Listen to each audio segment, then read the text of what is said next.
Pookode veterinary കോളേജിൽ സിദ്ധാർത്ഥൻ എന്ന വിദ്യാർത്ഥിക്ക് എന്താണ് സംഭവിച്ചത്? തമിഴ്നാട്ടിലെ പോളിടെക്നിക്കിൽ മലയാളി വിദ്യാർത്ഥികൾക്ക് നേരെ റാഗിംഗ്. ഇപ്പോൾ റാഗിംഗ് എന്ന് പറഞ്ഞാൽ പൊതുവെ പറയുകയാണെങ്കിൽ ശാരീരികവും അല്ലെങ്കിൽ മാനസികവും വൈകാരികവുമായിട്ടുള്ള ടോർച്ചറാണ് ഉദ്ദേശിക്കുന്നത്. അപ്പോൾ അതിൽ ഈ ശാരീരികമായ ടോർച്ചർ ഇപ്പം കുറച്ച് കൂടിയിട്ടുണ്ടോ എന്നൊരു സംശയമുണ്ട്. മുമ്പ് അത്ര ഇല്ലായിരുന്നു. എൻ്റെ ബാച്ചിൽ ഒരു സ്റ്റുഡൻറ്റ് സൂയിസൈഡ് ചെയ്തിട്ടുണ്ട് 1979 കോഴിക്കോട് നിന്നുള്ള ഒരു ഡേ സ്കോളർ സ്റ്റുഡൻറ്റ്. അതായത് ഇവരൊന്നും ബോൺ ക്രിമിനൽസ് അല്ല. റാഗിംഗ് എന്ന് പറയുന്നത് തന്നെ ഒരു ഗ്രൂപ്പ് സൈക്കോളജിയാണ്. ഒറ്റയ്ക്കാണെങ്കിൽ ഒരു സീനിയറും ഒരു ജൂനിയറും ഉപദ്രവിക്കില്ല. പൊതുവെ വയനാട് ഡിസ്ട്രിക്റ്റിലുള്ളത് ഈ കഴിഞ്ഞ 2024 ഫെബ്രുവരിയിൽ അവിടെ ഈ പറഞ്ഞ റാഗിങ്ങിൻ്റെ പേരിലൊരു സിദ്ധാർത്ഥൻ എന്ന് പറഞ്ഞ ഒരു സ്റ്റുഡൻറ്റ് ആത്മഹത്യ ചെയ്യുണ്ടായി. അപ്പോൾ അതൊന്നും റാഗിങ്ങിൻ്റെ പരിധിയിലൊന്നും വരില്ല. 19 സീനിയർ വിദ്യാർത്ഥികളാണ് അതിൽ ഇൻവോൾവ് ആയിട്ടുള്ളത്. പൂക്കോട് വെറ്ററിനറി സർവകലാശാല വിദ്യാർത്ഥി സിദ്ധാർത്ഥന്റെ ആത്മഹത്യയിൽ പ്രതികളായ 19 വിദ്യാർത്ഥികളെ കേരള വെറ്ററിനറി സർവകലാശാല പുറത്താക്കിയിരിക്കുന്നു. പ്രാകൃതം, പൈശാചികം, മൃഗീയം. കഴിഞ്ഞ 3 മാസമായി കോട്ടയം ഗവൺമെന്റ് നഴ്സിംഗ് കോളേജിലെ 1ാം വർഷ വിദ്യാർത്ഥികൾ നേരിട്ടത് അതിക്രൂരമായ റാഗിംഗ്. ഈ റാഗിംഗ് കിട്ടിയ ആളുകൾ അത് തിരിച്ചു കൊടുക്കുമെന്നൊരു നിയമമുണ്ടല്ലോ നമ്മുടെ നാട്ടിൽ പൊതുവെ. എതിർക്കുന്ന ഒരു സ്റ്റുഡൻറ്റിനെ ഒറ്റപ്പെടുത്തുക, അവരെ കൂടുതൽ ബുദ്ധിമുട്ടിക്കുക എന്നുള്ള ഒരു സിറ്റുവേഷൻ ഉണ്ട്. എന്നിട്ട് പേര് ഫസ്റ്റ് ഇയേഴ്സ് വരുമ്പോൾ തന്നെ ഇവരെ ഒരുതരം ഞങ്ങൾക്ക് താഴെയുള്ളവരാണ്, ഞങ്ങൾ ചേട്ടന്മാരും ചേച്ചിമാരുമാണ്, നിങ്ങൾ അനിയന്മാരും അനിയത്തിമാരും ആണ് എന്നുള്ള ഒരു കോൺസെപ്റ്റ് കൂട്ടി ഉറപ്പിക്കുന്നതാണ് ഈ റാഗിംഗ് എന്ന് പറയുന്നത്. ശരിക്കും പറഞ്ഞാൽ അമൃതം ഗമയ എന്ന് പറഞ്ഞ് മോഹൻലാൽ അഭിനയിച്ച ഒരു സിനിമയുണ്ട് മുമ്പ്. അപ്പോൾ അതിൽ ഈ പറഞ്ഞ റാഗിങ് വളരെ വ്യക്തമായിട്ട് രാത്രി സമയത്ത് കാണിക്കുന്നുണ്ട്. ഹോസ്റ്റലിലുള്ള ഒരു റാഗിങ്ങാണ് അവരത് കാണിച്ചത്.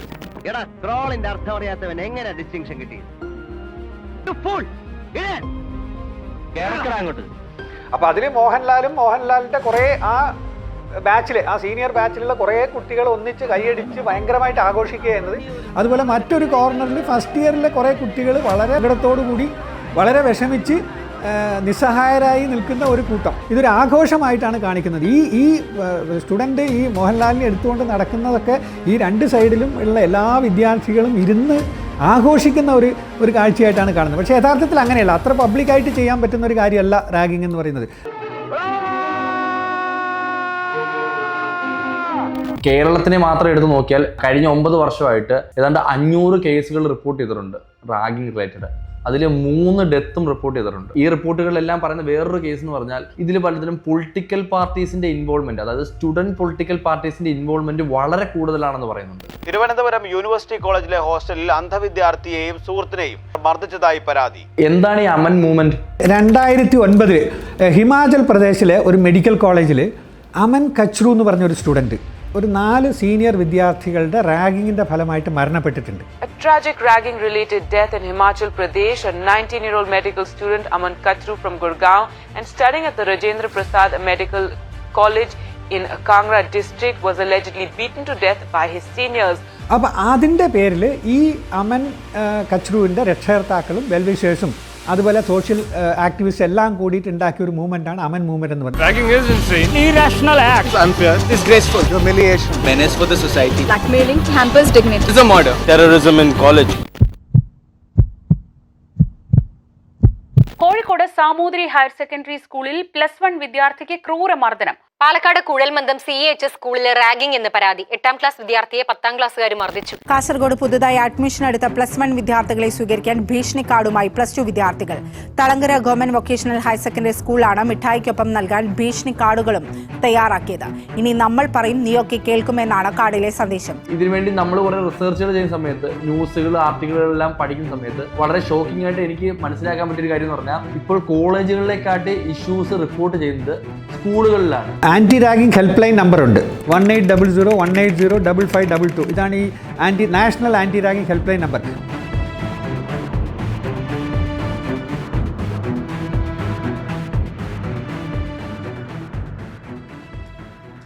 Doctor SP Subrahmanyam, welcome to GS Fit. Good evening, thank you. Ragging സീനുകൾ സിനിമയിൽ കാണിക്കുമ്പോൾ ഒന്നെങ്കിൽ അതൊരു കോമഡി സീനായിരിക്കും, അല്ലെങ്കിൽ ഒരു ആക്ഷൻ സീനായിരിക്കും, ഒരു നായക പരിവേഷമുള്ള സീനായിരിക്കും. ശരിക്കും റിയൽ ലൈഫിൽ ഇതത്ര കോമഡി സീനാണോ? തീർച്ചയായിട്ടും അല്ല. സിനിമയിലെന്ന് പറയുമ്പോൾ അത് മുഴുവനായിട്ടും എക്സാഗറേഷനാണ്. അതായത് ജനങ്ങളെ കയ്യിലെടുക്കുക, കയ്യടി മേടിക്കുക എന്നുള്ള ഒരു പോസിബിലിറ്റിയാണ് അവിടെയുള്ളത്. യഥാർത്ഥത്തിൽ അങ്ങനെയല്ല. അത് കുറച്ച് സീക്രട്ടായിട്ട് നടക്കുന്ന കാര്യമാണ്.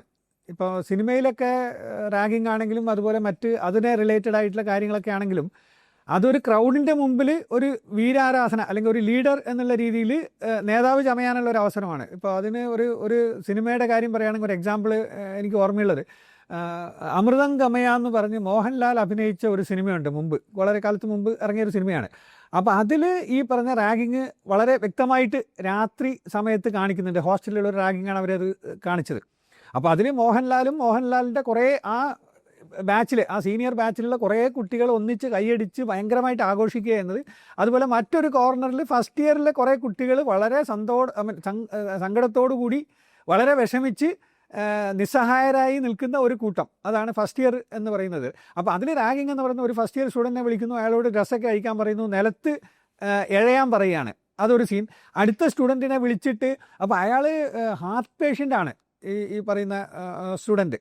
അപ്പോൾ ആ മോഹൻലാൽ ഞാനാണ് ഡോക്ടർ ഇദിയമീൻ എന്ന് കേട്ടിട്ടുണ്ടോ എന്നൊക്കെ ചോദിച്ചിട്ടുള്ള ഒരു റാഗിങ്ങാണ്. അവിടെ ഈ സ്റ്റുഡൻറ്റിനെയും ഇതുപോലെ ഷർട്ടും മുണ്ടുമൊക്കെ അഴിപ്പിച്ച് അവിടെ നിലത്ത് ഇരുത്തിയിട്ട് ആളുടെ ചുമലത്ത് കയറുകയാണ് മോഹൻലാൽ. എന്നിട്ട് ചുമലിൽ കയറിയിട്ട് ഇയാളെ നടത്തിക്കുകയാണ്.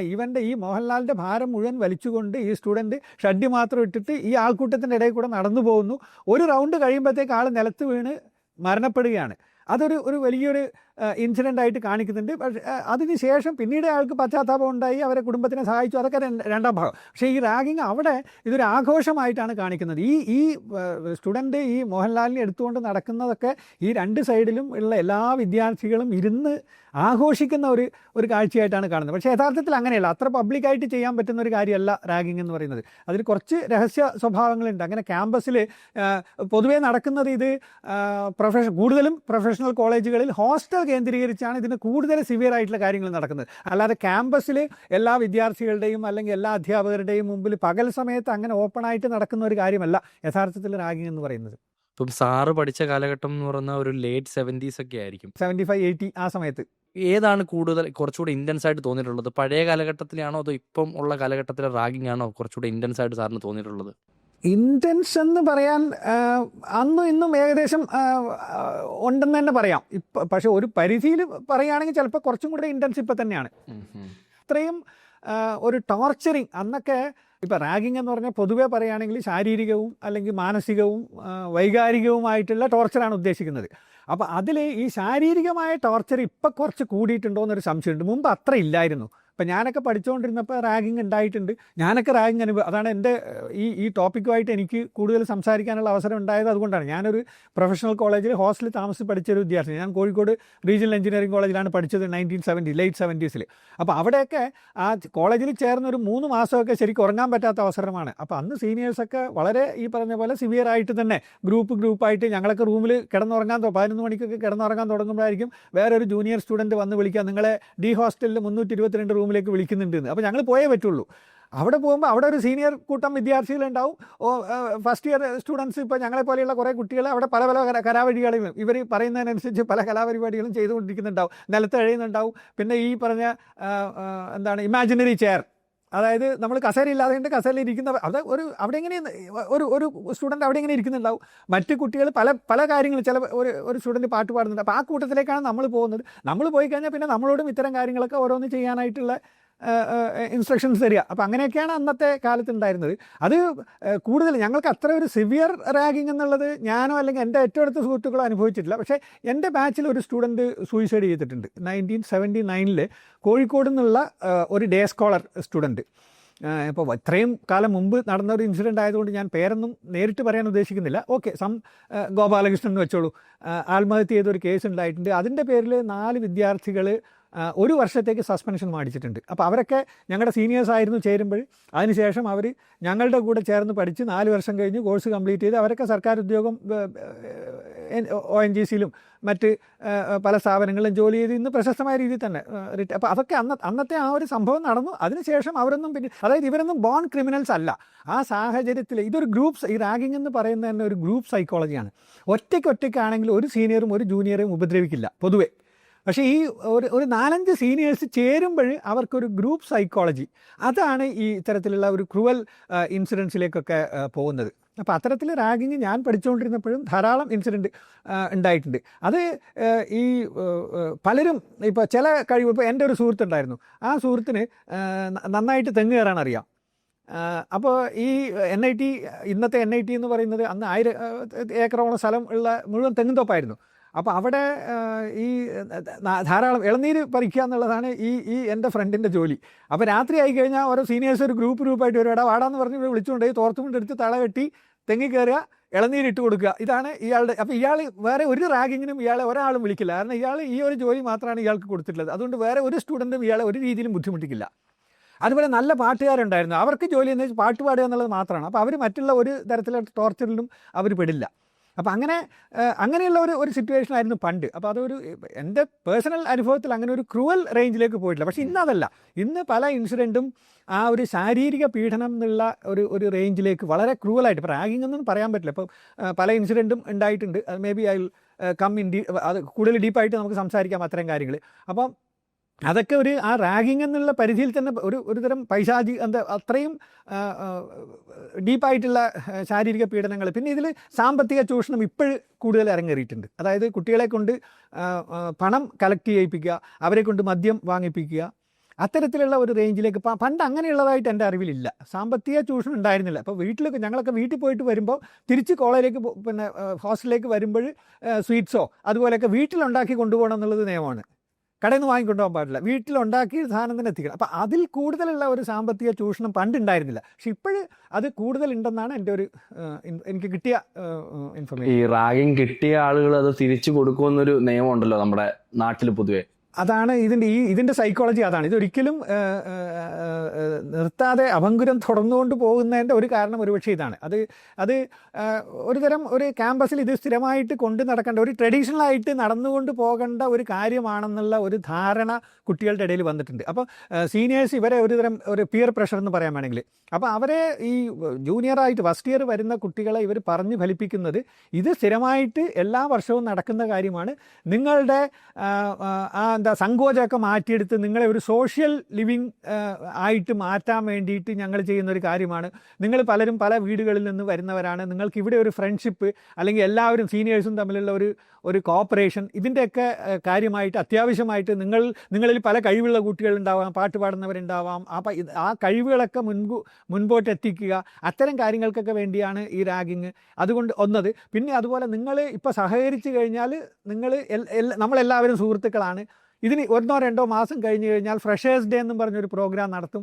അതിനുശേഷം നിങ്ങളെയൊക്കെ എല്ലാ രീതിയിലും സഹായിക്കാൻ ഞങ്ങൾ തയ്യാറാണ്. നിങ്ങൾ ഏതെങ്കിലും രീതിയിൽ ഇത് എതിർക്കുകയോ ഇത് റിപ്പോർട്ട് ചെയ്യുകയോ ചെയ്തിട്ടുണ്ടെങ്കിൽ പിന്നീട് നിങ്ങൾക്ക് ഈ ക്യാമ്പസിൽ നിങ്ങൾ ഒറ്റപ്പെടും. നിങ്ങൾക്ക് 4 വർഷം കൂടെ പഠിക്കാൻ പറ്റില്ല, വലിയ ബുദ്ധിമുട്ടായിരിക്കും, ആരുടെയും സഹകരണം നിങ്ങൾക്ക് കിട്ടില്ല. ആ രീതിയിലൊക്കെ ഒരു ബ്രെയിൻ വാഷിംഗ് ഈ കുട്ടികളുടെ ഇടയിൽ, ഫസ്റ്റ് ഇയേഴ്സിൻ്റെ ഇടയിൽ നടക്കുന്നുണ്ട്. അത് തീർച്ചയായിട്ടും ഇത് തുടർന്നുകൊണ്ട് പോകാനുള്ള ഒരു ടെൻഡൻസി കുട്ടികളിൽ എത്തുന്നുണ്ട്. പിന്നെ ഈ പറഞ്ഞ പോലെ എനിക്ക് കിട്ടിയത് തിരിച്ചു കൊടുക്കണം എന്നുള്ള ഒരു ചെറിയ രീതിയിലുള്ള ഒരു താല്പര്യം പല കുട്ടികളും വൈരാഗ്യ ബുദ്ധി എന്ന് വേണമെങ്കിൽ പറയാം. അപ്പോൾ അതൊക്കെ കൊണ്ടായിരിക്കാം ഇവർ ഈ പറഞ്ഞ വലിയൊരു പരാതിയിലേക്കോ അങ്ങനെയൊക്കെ ഒന്നും പോവാത്തത്. പരാതികൾ ഉണ്ടെങ്കിൽ തന്നെ അത് ആ രീതിയിൽ അതങ്ങ് ഒതുക്കപ്പെടുകയാണ് ചെയ്യുന്നത്. അത് വലിയൊരു സീരിയസ് കംപ്ലയിൻറ്റിലേക്ക് പോകുന്നില്ല. എക്സെപ്റ്റ് ഇപ്പോൾ ഒരു വളരെ സീരിയസ് ആയിട്ടുള്ള കാര്യങ്ങൾ നടക്കാത്തിടത്തോളം ചെറിയ ചെറിയ കാര്യങ്ങളൊക്കെ ആണെങ്കിൽ അതങ്ങ് പോകും എന്നുള്ളൊരവസ്ഥയാണുള്ളത്. അപ്പോൾ 90% ഓഫ് ദ റാങ്കിങ് കേസസ് അങ്ങനെ അത്ര സിവിയർ അല്ല. അതുകൊണ്ട് തന്നെ അത് റിപ്പോർട്ട് ചെയ്യപ്പെടുന്നില്ല. ബട്ട് സ്റ്റിൽ അത് തീർച്ചയായിട്ടും അത് സ്റ്റോപ്പ് ചെയ്യപ്പെടേണ്ട ഒരു കാര്യമാണ്. ഈ സിവിയർ കേസ് ആകാനുള്ള ഒരു പ്രധാനപ്പെട്ട കാരണം എന്ന് പറയുന്നത്, ഇപ്പോൾ സാധാരണ കേസിൽ ആൾക്കാർ കുട്ടികളെ സംബന്ധിച്ചിടത്തോളം ഇത് അവർ ആക്സെപ്റ്റ് ചെയ്യുന്നു. അതായത് റാഗിങ് എന്ന് പറയുന്നത് ഇത് വാസ്തവമായിട്ട് ഒരു സംഭവിക്കുന്ന ഒരു കാര്യമാണ്. ഇതിൽ നമ്മൾ പ്രത്യേകിച്ച് എതിർക്കപ്പെടാനൊന്നുമില്ല, ചെറിയ ചെറിയ കാര്യങ്ങൾ നടക്കും എന്നുള്ള രീതിയിൽ അത് മുമ്പോട്ട് പോവുകയാണ്. അപ്പോൾ പല കുട്ടികളും ഇത് ആക്സെപ്റ്റ് ചെയ്യുന്നു. അവരോട് പാട്ട് പാടാൻ പറയുമ്പോൾ പാട്ട് പാടുന്നു, അല്ലെങ്കിൽ ഈ പറഞ്ഞ പോലെ ഇമാജിനറി ചെയറിൽ ഇരിക്കാൻ പറഞ്ഞു കഴിഞ്ഞാൽ അത്തരം കാര്യങ്ങൾ അവരത് ആക്സെപ്റ്റ് ചെയ്യുന്നു, അവരത് സന്തോഷത്തോടുകൂടി സ്വീകരിക്കുന്നു എന്നുള്ള ഒരു സിറ്റുവേഷൻ. നേരെ മറിച്ച് ചില കുട്ടികളെ സംബന്ധിച്ചിടത്തോളം അവർ വളർന്നു വരുന്ന സാഹചര്യം അല്ലെങ്കിൽ അവരുടെ സാമൂഹ്യ ചുറ്റുപാടുകൾ ഇതൊക്കെ നോക്കുമ്പോൾ ചിലപ്പം അവർക്ക് ഇത് ആക്സെപ്റ്റ് ചെയ്യാൻ പറ്റിയെന്ന് വരില്ല. അപ്പോൾ ഈ സീനിയേഴ്സിൻ്റെ ഭാഗത്ത് നിന്ന് ഇവർക്ക് ഇഷ്ടമല്ലാത്ത കാര്യങ്ങൾ ചെയ്യാൻ പറയുമ്പോൾ ഇവർ അതിനെ എതിർക്കുന്ന ഒരു സിറ്റുവേഷൻ. എതിർത്ത് കഴിഞ്ഞാൽ അവിടത്തോടുകൂടി തീർന്നു. പിന്നെ അത് അടുത്ത സ്റ്റേജിലേക്ക് പോവുകയാണ്. അപ്പോൾ ഈ സീനിയേഴ്സിൻ്റെ ഒക്കെ നോട്ടപ്പുള്ളിയായി മാറുകയാണ് ഈ എതിർത്ത സ്റ്റുഡൻറ്റ്. അങ്ങനെയാണ് ഈ വലിയ ടോർച്ചറിലേക്ക് പോകുന്നത്. അത്തരം കേസുകളാണ്. അതായത് അവർ പറയുന്ന സീനിയേഴ്സ് പറയുന്ന ചെറിയ ചെറിയ കാര്യങ്ങൾ സന്തോഷത്തോടു കൂടി ചെയ്യുന്ന വിദ്യാർത്ഥികളെ സംബന്ധിച്ചിടത്തോളം ഇത് അവിടെ നിൽക്കുന്നു. ചില കുട്ടികൾ ഇതിനെ എതിർക്കുന്ന ഒരു സാഹചര്യം വരുമ്പോൾ അവർ ശത്രുക്കളായി നോട്ടപ്പുള്ളികളായി പിന്നെ എല്ലാവരും കൂടി ഈ ആളെ ഒറ്റപ്പെടുത്തുന്ന രീതിയിലേക്കും അത് വീണ്ടും എതിർപ്പ് കൂടുന്നതിനനുസരിച്ച് അത് കൂടുതൽ സിവിയർ ആയിട്ടുള്ള ഫിസിക്കൽ ടോർച്ചറിങ് ആ രീതിയിലേക്ക് പോകുന്നു. അതാണ് ഇത്രയും സിവിയർ ആയിട്ടുള്ള റാഗിങ് കേസുകളുടെ ഒക്കെ ഒരു പക്ഷേ പുറകിലുള്ള സിറ്റുവേഷൻ ഇതായിരിക്കാം. അതായത് സീനിയേഴ്സ് പറയുന്ന കാര്യങ്ങൾ അനുസരിക്കാതെ എതിർക്കുന്ന സിറ്റുവേഷൻ. അനുസരിക്കുന്ന സിറ്റുവേഷനിൽ ഒരിക്കലും ഒരു പരിധി വിട്ട് റാഗിങ് പോകുന്നില്ല എന്നുള്ളതാണ് എൻ്റെ ഇത് അനുഭവം കേട്ടോ. ഞാൻ പല കാര്യങ്ങളും പല സ്ഥലങ്ങളിൽ നടന്നിട്ടുണ്ടാകാം. എൻ്റെ അറിവിൽ ഇങ്ങനെയുള്ള ഒരു ഇൻസിഡൻറ്റ് ഉണ്ട്. ഇതിൽ എതിർക്കുന്ന ഒരു സ്റ്റുഡൻറ്റിനെ ഒറ്റപ്പെടുത്തുക, അവരെ കൂടുതൽ ബുദ്ധിമുട്ടിക്കുക എന്നുള്ള ഒരു സിറ്റുവേഷൻ ഉണ്ട്. ആ ഒരു സമയം എത്തുമ്പോഴായിരിക്കും ഈ റാഗിങ് ഒരു ടോക്സിക് ലെവലിലേക്ക് മാറുന്നത്. അതെ. അപ്പോൾ ഞാൻ മുമ്പ് പറഞ്ഞ കാര്യമാണ്. ഞാൻ ഗോപാലകൃഷ്ണൻ്റെ ഒരു കേസ് പറഞ്ഞല്ലോ, എൻ്റെ കൂടെ പഠിച്ചിരുന്ന ഒരാൾ ഈ പറഞ്ഞ പോലെ ആത്മഹത്യ ചെയ്യേണ്ടി വന്നിട്ടുണ്ട്. അപ്പോൾ ഒരുപക്ഷെ ആൾ മാനസികമായിട്ട് ഒരുപക്ഷെ അത്ര സ്ട്രോങ് ആയിരുന്നിരിക്കില്ല ഒരുപക്ഷെ. അപ്പോൾ ചെറിയ ചെറിയ കാര്യങ്ങൾ വരെ സ്വീകരിക്കാനും അതനുസരിക്കാനുമുള്ള ഒരു മാനസികമായിട്ട് ആളൊരു തയ്യാറെടുപ്പിൽ ഒരു വീക്ക് മൈൻഡഡ് ആയിരുന്നിരിക്കാം ഒരുപക്ഷെ. അപ്പോൾ അതുകൊണ്ടായിരിക്കാം ഇങ്ങനെയുള്ള സിറ്റുവേഷൻ വന്നപ്പോൾ അത് ആക്സെപ്റ്റ് ചെയ്യാൻ പറ്റിയില്ല. ഒരുപക്ഷെ അദ്ദേഹം എതിർത്ത് കാണും. അപ്പോൾ കൂടുതൽ ടോർച്ചറിങ്ങിലേക്ക് പോയി കാണും, ആത്മഹത്യ ചെയ്യേണ്ടി വന്നത് അതൊക്കെ കൊണ്ടായിരിക്കാം. അപ്പോൾ ആ ഒരു ഞങ്ങളൊക്കെ ഈ പറഞ്ഞ പോലെ ഒരു പരിധി വരെ തെങ്ങിക്കയറാൻ പറഞ്ഞാൽ തെങ്ങി കയറുക, അല്ലെങ്കിൽ ഇമാജിനറി ചെയർ ഇരിക്കാൻ പറഞ്ഞാൽ ഇരിക്കുക, അങ്ങനെയുള്ള. അതുപോലെ ഭക്ഷണം കഴിക്കാൻ പറഞ്ഞു കഴിഞ്ഞാൽ ഞങ്ങളൊക്കെ ക്യാൻറ്റീനിൽ പോയി കഴിഞ്ഞാൽ വിശന്നിട്ടായിരിക്കും ക്യാൻറ്റീനിൽ പോകുന്നത്. പക്ഷേ നമ്മുടെ സ്പീഡിൽ ഭക്ഷണം കഴിക്കാൻ പറ്റില്ല. ഒരു സ്ക്വയർ മീൽസ് എന്ന് അവർ പറയുക അതിന്. അങ്ങനെ മാത്രമേ ചെയ്യാൻ പാടുള്ളൂ. അതായത് ഒരു ഉരുള എടുത്തു കഴിഞ്ഞാൽ അത് പ്ലേറ്റിൻ്റെ 4 വശത്തേക്കും കാണിച്ചിട്ട് വായിലേക്ക് കൊണ്ടുപോകുക. അടുത്ത ഉരുള എടുക്കുക, 4 സൈഡിലും കാണിച്ചിട്ട് വായിൽ. അപ്പം സ്ക്വയർ മീൽസ് ഇത് ഇങ്ങനെ മാത്രമേ ക്യാൻറ്റീനിൽ പോയാൽ ഭക്ഷണം കഴിക്കാൻ പാടുള്ളൂ. ഇതാണ് സീനിയേഴ്സിൻ്റെ നിയമം. ഇത് ചെയ്യാതിരുന്നാലുള്ള ഭവിഷ്യത്ത് എന്താ? ചെയ്യാതിരുന്നാലാണ് പ്രശ്നം. ഇരുന്നാലും നമ്മൾ നോട്ടപ്പുള്ളിയായി. ചെയ്യാതിരിക്കുക, എതിർക്കുക എന്ന് പറഞ്ഞു കഴിഞ്ഞാൽ നോട്ടപ്പുള്ളികളായി. പിന്നെ സീനിയേഴ്സൊക്കെ നമ്മുടെ ശത്രുക്കളായി. പിന്നീടാണ് സെക്കൻഡ് ലെവലിലേക്ക് ഈ ടോർച്ചറിങ് ഒക്കെ പോകുന്നതെന്നാണ് എൻ്റെ ഒരു അനുഭവം. ഈ റാഗിങ് കിട്ടുമ്പോൾ തിരിച്ചു കൊടുക്കുക എന്നുള്ളതാണ് കോമൺ ആയിട്ടുള്ളത്. അപ്പം സാറിന് കിട്ടിയിട്ടുണ്ട്, സാറ് തിരിച്ചു കൊടുത്തിട്ടുണ്ടോ എപ്പോഴെങ്കിലും റാഗിങ്?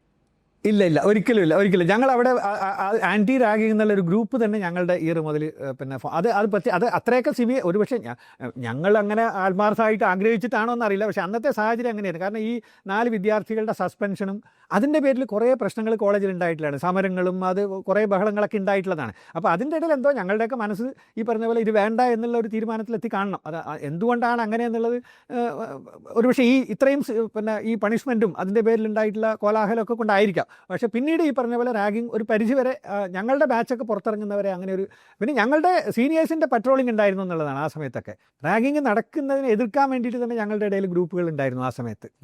അപ്പോൾ അങ്ങനെ ആ ഒരു ഇൻസിഡൻറ്റോട് കൂടി ഈ പറഞ്ഞ സിവിയറിറ്റിയൊക്കെ വളരെ വ്യത്യാസം വന്നിട്ടുണ്ടായിരുന്നു കോഴിക്കോട് ആ കോളേജിൻ്റെ കാര്യം പറയുകയാണെങ്കിൽ. സാറ് ഡിസ്കസ് ചെയ്തുകൊണ്ടിരുന്ന സമയത്തെല്ലാം പറയുന്നൊരു കാര്യം റാഗിങ് എപ്പോഴേക്കോ നോർമലൈസ് ചെയ്യുന്നു എന്നുള്ളതാണ്. അപ്പം അതുപോലെ തന്നെ ഇന്ത്യയിൽ നിലവിൽ ആൻറ്റി റാഗിങ്ങിന് വേണ്ടി സെപ്പറേറ്റ് ഒരു ഡിപ്പാർട്ട്മെൻറ്റ് ഉണ്ടാവാം. അപ്പം അതിന് വേണ്ടി വെബ്സൈറ്റുകളുണ്ട്. അപ്പം നമ്മൾ റിസർച്ച് ചെയ്യുന്ന സമയത്ത് ഈ വെബ്സൈറ്റുകളിൽ മോസ്റ്റ് കോമൺ ആയിട്ട് ഈ റാഗിങ് ചെയ്യപ്പെടുന്ന ആളുകൾ അല്ലെങ്കിൽ റാഗിങ് ചെയ്യുന്ന ആളുകൾ പറയുന്ന മോസ്റ്റ് കോമൺ ആയിട്ടുള്ള കുറച്ച് എക്സ്ക്യൂസുകളുണ്ട് ഓൾ ഇന്ത്യ ലെവലിൽ. അപ്പം അതിൽ മെയിനായിട്ടുള്ളത് റാഗിങ് എന്ന് പറയുന്നത് വളരെ ഫണ്ണായിട്ടുള്ള ആളുകളെ കൊണ്ട് പാട്ട് പാടിക്കുന്ന തമാശ പറയിക്കുന്ന ഒരു ഫൺ ആക്ടിവിറ്റിയാണ്. അതുപോലെ തന്നെ റാഗിങ് ചെയ്യുന്നതുകൊണ്ട് ഒരു മനുഷ്യൻ കോൺഫിഡൻ്റ് ആവും. അതുപോലെ തന്നെ ആ വിദ്യാർത്ഥി ബോൾഡ് ആവും. അതുപോലെ അവൻ്റെ ഫ്യൂച്ചറിലേക്കുള്ള ഹാർഡ്ഷിപ്പിൽ അവൻ അത് ഫേസ് ചെയ്യാൻ വേണ്ടി റെഡി ആവും. ഇതൊക്കെയാണ് മോസ്റ്റ് കോമൺ ആയിട്ട് ഇവർ പറയുന്ന എക്സ്ക്യൂസുകൾ. അതുപോലെ സീനിയറും ജൂനിയറുമായിട്ടുള്ള റാപ്പോർട്ട് ക്രിയേറ്റ് ചെയ്യാൻ റാഗിങ് സഹായിക്കും. ശരിക്കും ഇതൊക്കെ വാസ്തവമാണോ? ഇല്ലില്ല, അതിലൊന്നും ഒരു വാസ്തവമില്ല. അങ്ങനെ ഒരു എന്താ പറയുക, സീനിയേഴ്സും ജൂനിയേഴ്സും തമ്മിലുള്ള ഒരു റാപ്പോ ഒന്നും ഇതുകൊണ്ട് ക്രിയേറ്റ് ആവുന്നില്ല. എപ്പോഴും സീനിയേഴ്സും ജൂനിയേഴ്സും തമ്മിൽ ഒരു ഡിഫറൻസ് ഉണ്ട്.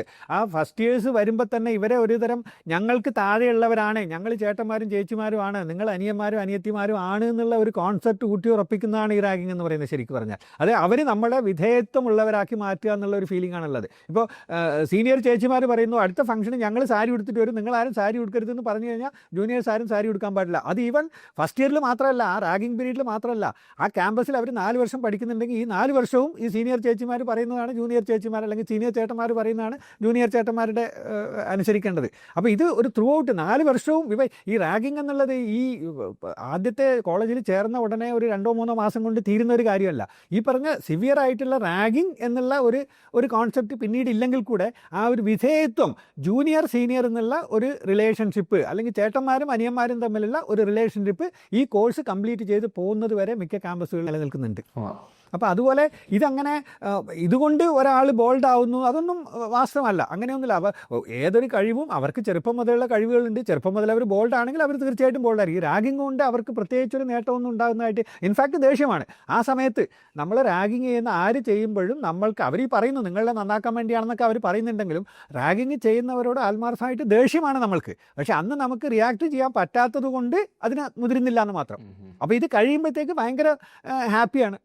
അപ്പോൾ അത് നമ്മളിലുള്ള പ്രത്യേകം കഴിവുകൾ. എനിക്കൊക്കെ ഈ പറഞ്ഞ 3 മാസം കഴിഞ്ഞിട്ട് എൻ്റെ കഴിവുകൾ മുമ്പുണ്ടായിരുന്നതിൽ നിന്ന് ഒരു മാറ്റമൊന്നും വന്നതായിട്ട് എനിക്കറിയില്ല. അതെ, ഇപ്പം നല്ല രീതിയിൽ പാട്ട് പാടാൻ അറിയാവുന്നവരുടെ അടുത്ത് ഒന്ന് പാട്ട് പാടുമെന്ന് വെച്ചാൽ അവർക്ക് അത്ര ബുദ്ധിമുട്ടില്ല. പക്ഷെ ഇന്നേ വരെ സ്റ്റേജിൽ ആദ്യമായിട്ട് പാടാത്തൊരു വ്യക്തി, പാട്ട് ഒരിക്കലും പാടാൻ കഴിവ് ഇല്ല എന്ന് തോന്നുന്ന ഉള്ളിനുള്ളിൽ തോന്നുന്ന ഒരു വ്യക്തിക്ക് ഒരു ആൾക്കൂട്ടത്തിന് മുന്നിലെത്തി പാടൂ എന്ന് വളരെ ഫോഴ്സ്ഫുള്ളി, നീ ഒരു പാട്ട് പാടൂ എന്ന് ഫോഴ്സ്ഫുള്ളി പറയുമ്പോൾ ഉണ്ടാകുന്ന ഒരു മാനസിക സംഘർഷം വളരെ വലുതാണ്. അതെ അതെ അതെ അതെ തീർച്ചയായിട്ടും. അപ്പം അതുകൊണ്ട് ആ കുട്ടിക്ക് പിന്നെ ഈ ആൾക്കൂട്ടത്തിൻ്റെ മുമ്പിൽ പാടാനോ പ്രസംഗിക്കാനോ ഉള്ള കഴിവ് കിട്ടുന്നുള്ളത് അർത്ഥമില്ല. ആ സമയത്ത് അവർ ചെയ്തില്ലെങ്കിൽ, പാട്ട് പാടിയില്ലെങ്കിൽ നമ്മൾക്ക് ബുദ്ധിമുട്ട് വരുമല്ലോ, ഇവർ നമ്മളെ ദ്രോഹിക്കുമല്ലോ എന്നുള്ളൊരു പേടി കൊണ്ട് ചിലപ്പോൾ വരച്ചിട്ടാണെങ്കിലും ആ സമയത്ത് അവർ ചെയ്തിരിക്കാം. പക്ഷെ അതിനുശേഷം അയാൾ ഒരിക്കലും പാട്ടുകാരനാവാൻ പോകുന്നില്ല. അതായത് സിനിമകളിൽ ഇപ്പം റാഗിങ് മോസ്റ്റ് കോമൺ ആയിട്ട് കാണിക്കുന്നത് ഈ മെഡിക്കൽ കോഴ്സുകളിലാണ്. അപ്പം ശരിക്കും ഈ മെഡിക്കൽ കോഴ്സുകൾ ആണോ ഏറ്റവും കൂടുതൽ റാഗിങ് നടക്കുന്നത്? അല്ല, പ്രൊഫഷണൽ കോളേജുകളിൽ പൊതുവെ ഹോസ്റ്റലുകളിലാണ് ഇതിൻ്റെ മെയിൻ. ഈ സിവിയറിറ്റിയിലേക്ക് പോകുന്നത് മിക്കതും ഹോസ്റ്റലുകളിലാണ്. കാരണം ക്യാമ്പസിൽ ഇപ്പം ഡേ ടൈമിൽ 9 to 4 അല്ലെങ്കിൽ 9 to 5 എന്ന് പറയുന്നത് എത്രയോ ആയിരക്കണക്കിന് വിദ്യാർത്ഥികളുണ്ടാവും, അധ്യാപകരുണ്ടാവും. അപ്പോൾ ഫുൾ സെക്യൂരിറ്റി മുതലായിട്ടുള്ള ഫുൾ കൺട്രോളുള്ള അപ്പോൾ അവിടങ്ങളിലൊന്നും ഈ പറഞ്ഞ ചെറിയ രീതിയിൽ ലഞ്ച് സമയത്തൊക്കെ ഇപ്പോൾ കുട്ടികളോട് നിൻ്റെ യൂണിഫോമിൽ എത്ര സ്ട്രൈപ്സ് ഉണ്ടെന്ന് എണ്ണി പറയണം, ഇങ്ങനെയുള്ള, അല്ലെങ്കിൽ ഈ പറഞ്ഞ പോലെ മരത്തിൻ്റെ വീട്ടിലിരുന്ന് 4 പേര് സീനിയേഴ്സ് ഇരിക്കുമ്പോൾ അവിടെ ജൂനിയേഴ്സിനെ വിളിക്കുക, ചെറുതായിട്ട് പാട്ട് പാടിക്കുക, അത്രയൊക്കെ നടക്കുള്ളൂ. അതിൽ കൂടുതൽ സിവിയർ ആയിട്ടുള്ള ഒരു കാര്യവും ക്യാമ്പസിനകത്ത് നടക്കാൻ സാധ്യതയില്ല. കാരണം അങ്ങനെ ഒറ്റപ്പെട്ട സ്ഥലങ്ങളൊന്നും മിക്ക ക്യാമ്പസുകളിലും ഇന്നില്ല. അപ്പോൾ ഇത് നടക്കുന്നത് ഏറ്റവും കൂടുതൽ സാധ്യതകളുള്ളത് ഈ പറഞ്ഞ ഹോസ്റ്റലുകളിലാണ്. ഹോസ്റ്റലുകളിൽ രാത്രി ആയിക്കഴിഞ്ഞാൽ ഈ പറഞ്ഞ വാർഡൻ ഉണ്ടാകാം, അല്ലെങ്കിൽ സെക്യൂരിറ്റി, പക്ഷേ അവരൊക്കെ 9-10 കഴിഞ്ഞാൽ കിടന്നുറങ്ങും. അപ്പോൾ ഇവരൊക്കെ വാർഡനൊക്കെ ഉറങ്ങിയതിന് ശേഷം ഈ പറഞ്ഞ റൂമുകളിൽ ഇതൊക്കെ നടക്കുന്നുണ്ട്. അപ്പോൾ അവിടെയെന്ന് വെച്ചാൽ ധൈര്യമായിട്ട്, പ്രത്യേകിച്ച് പുറത്തുനിന്നുള്ള ഒരു ശ്രദ്ധയും വരാത്ത രീതിയിലുള്ള സ്ഥലങ്ങൾ ഉള്ളത് കൊണ്ട് ഹോസ്റ്റലുകളിലാണ് ഇത് കൂടുതൽ സിവിയർ ആയിട്ട് നടക്കുന്നതെന്ന് മാത്രം. അത് മെഡിക്കൽ ഫീൽഡുമായിട്ട് ബന്ധപ്പെട്ടിട്ട് മാത്രമല്ല, എഞ്ചിനീയറിംഗ് കോളേജുകൾ, മെഡിക്കൽ കോളേജുകൾ, പൊതുവേ ഹോസ്റ്റലുകളിൽ, ക്യാമ്പസ് ഹോസ്റ്റലുകളിലാണ് ഇത് കൂടുതൽ ഇതിൻ്റെ പ്രശ്നങ്ങളുള്ളത്. 2025 റാഗിങ് റിലേറ്റഡ് ആയിട്ടുള്ള നിയമം എന്താണ്? And who is the authority who is taking care of ragging issues? UGC act ഉണ്ട്. AICTE, ഇപ്പോൾ എഞ്ചിനീയറിംഗ് കോളേജിനെ സംബന്ധിച്ചിടത്തോളം all India council for technical education വളരെ വ്യക്തമായിട്ട് റെഗുലേഷൻസ് പറയുന്നത്. കുറേ കാര്യങ്ങൾ നമ്മൾ നിയമപരമായിട്ട്, ഒരു സ്ഥാപനത്തിൽ റാഗിങ് നടന്നു കഴിഞ്ഞാൽ അത് പ്രിൻസിപ്പാളാണ് അതിൻ്റെ ഉത്തരവാദം ഉള്ളത് എന്നുള്ള രീതിയിലേക്കാണ് കാര്യങ്ങൾ പോകുന്നത്. അപ്പോൾ റാഗിങ് നടന്ന് അതിന് പ്രോപ്പറായിട്ട് ആക്ഷൻ എടുത്തിട്ടില്ലെങ്കിൽ പ്രിൻസിപ്പാളിനെ വരെ പ്രോസിക്യൂട്ട് ചെയ്യാനുള്ള അധികാരം ഈ UGC ആക്ട് പിന്നെ പറയുന്നുണ്ട്. അപ്പോൾ ഇതിൽ പ്രധാനമായിട്ട് ഞങ്ങൾ പ്രിൻസിപ്പാൾ എന്നുള്ള രീതിയിൽ, അല്ലെങ്കിൽ കോളേജ് അതോറിറ്റീസിൻ്റെ രീതിയിൽ ഞങ്ങൾ ചെയ്യേണ്ട കാര്യങ്ങൾ ആൻറ്റി റാഗിങ് കമ്മിറ്റി കോൺസ്റ്റിറ്റ്യൂട്ട് ചെയ്യുക എന്നുള്ളതാണ്. ഓരോ ആരംഭത്തിലും, അധ്യയന വർഷ ആരംഭത്തിൽ ചെയ്യേണ്ട ഒരു കാര്യമാണ് ആൻറ്റി റാഗിങ് കമ്മിറ്റി ഫോം ചെയ്യണമെന്നത്. ഈ കമ്മിറ്റിയിൽ പ്രിൻസിപ്പാൾ, അതുപോലെ അധ്യാപകർ, അനധ്യാപകർ, വിദ്യാർത്ഥികൾ, പാരൻസ്, അതുപോലെ ലോക്കൽ മറ്റ് കോളേജുമായിട്ട് ബന്ധപ്പെട്ടിട്ടല്ലാണ്ട് പുറത്തു നിന്നുള്ള പോലീസ് ഡിപ്പാർട്ട്മെൻറ്റിൽ നിന്ന് ആൾക്കാർ, അതുപോലെ ലോക്കൽ ബോഡീസിൽ നിന്ന് ആൾക്കാർ, അതുപോലെ ഓട്ടോറിക്ഷ ഡ്രൈവേഴ്സ്, അങ്ങനെ ഇവരെയൊക്കെ ഉൾപ്പെടുത്തിക്കൊണ്ട് ഉണ്ടാക്കുന്ന ഒരു കമ്മിറ്റിയാണ് ആൻറ്റി റാഗിങ് കമ്മിറ്റി എന്ന് പറയുന്നത്. അപ്പോൾ ഈ ആൻറ്റി റാഗിങ് കമ്മിറ്റിയുടെ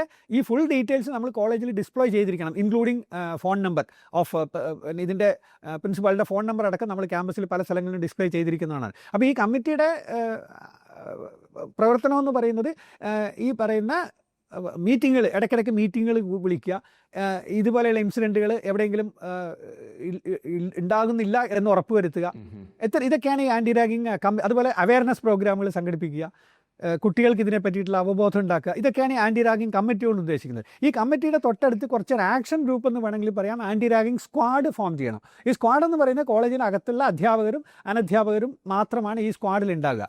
അവരെ സംബന്ധിച്ചിടത്തോളം ഫ്രീക്വൻറ്റ് വിസിറ്റ് ഫോർ ദിസ് ഈ പറഞ്ഞ റാഗിങ് പ്രോൺ ഏരിയകൾ ഐഡൻറ്റിഫൈ ചെയ്യുക.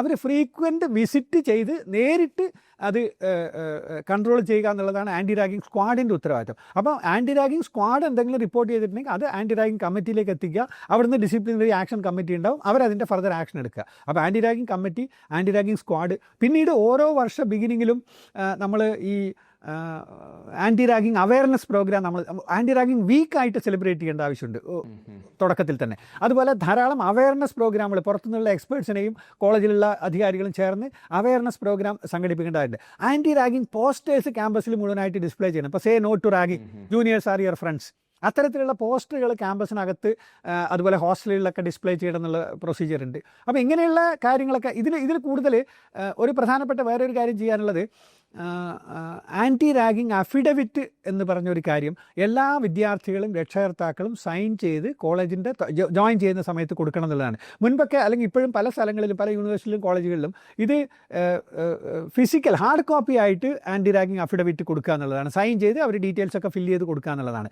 അതിന് പകരം ഇപ്പോൾ പല യൂണിവേഴ്സിറ്റികളിലും ഇപ്പോൾ അത് ഓൺലൈനായിട്ട് നമ്മൾ ഈ ആൻറ്റി റാഗിങ് അഫിഡവിറ്റ് സബ്മിറ്റ് ചെയ്യുക എന്നുള്ളതാണ്. അതിന് ഒരു അമൻ മൂവ്മെൻറ്റ് എന്ന് പറയും. അമൻ അത് ഡീറ്റെയിൽ ആയിട്ട് ഞാൻ വേണമെങ്കിൽ പിന്നീട് വരാം. ഒരു അമൻ കച്ചു ഇതുപോലെ റാഗിങ് ഇൻസിഡൻറ്റ് പേരിൽ മരണപ്പെട്ട ഒരു വിദ്യാർത്ഥിയുടെ പേരിൽ ഉണ്ടാക്കിയ ഒരു ഗ്രൂപ്പാണത് ഈ അമൻ മൂവ്മെൻറ്റ് എന്ന് പറഞ്ഞത്. അപ്പോൾ ഈ അമൻ മൂവ്മെൻറ്റും UGC അല്ലെങ്കിൽ AICTE ആയിട്ട് ബന്ധപ്പെട്ടിട്ട് ഒരു വെബ്സൈറ്റ് ഉണ്ട്.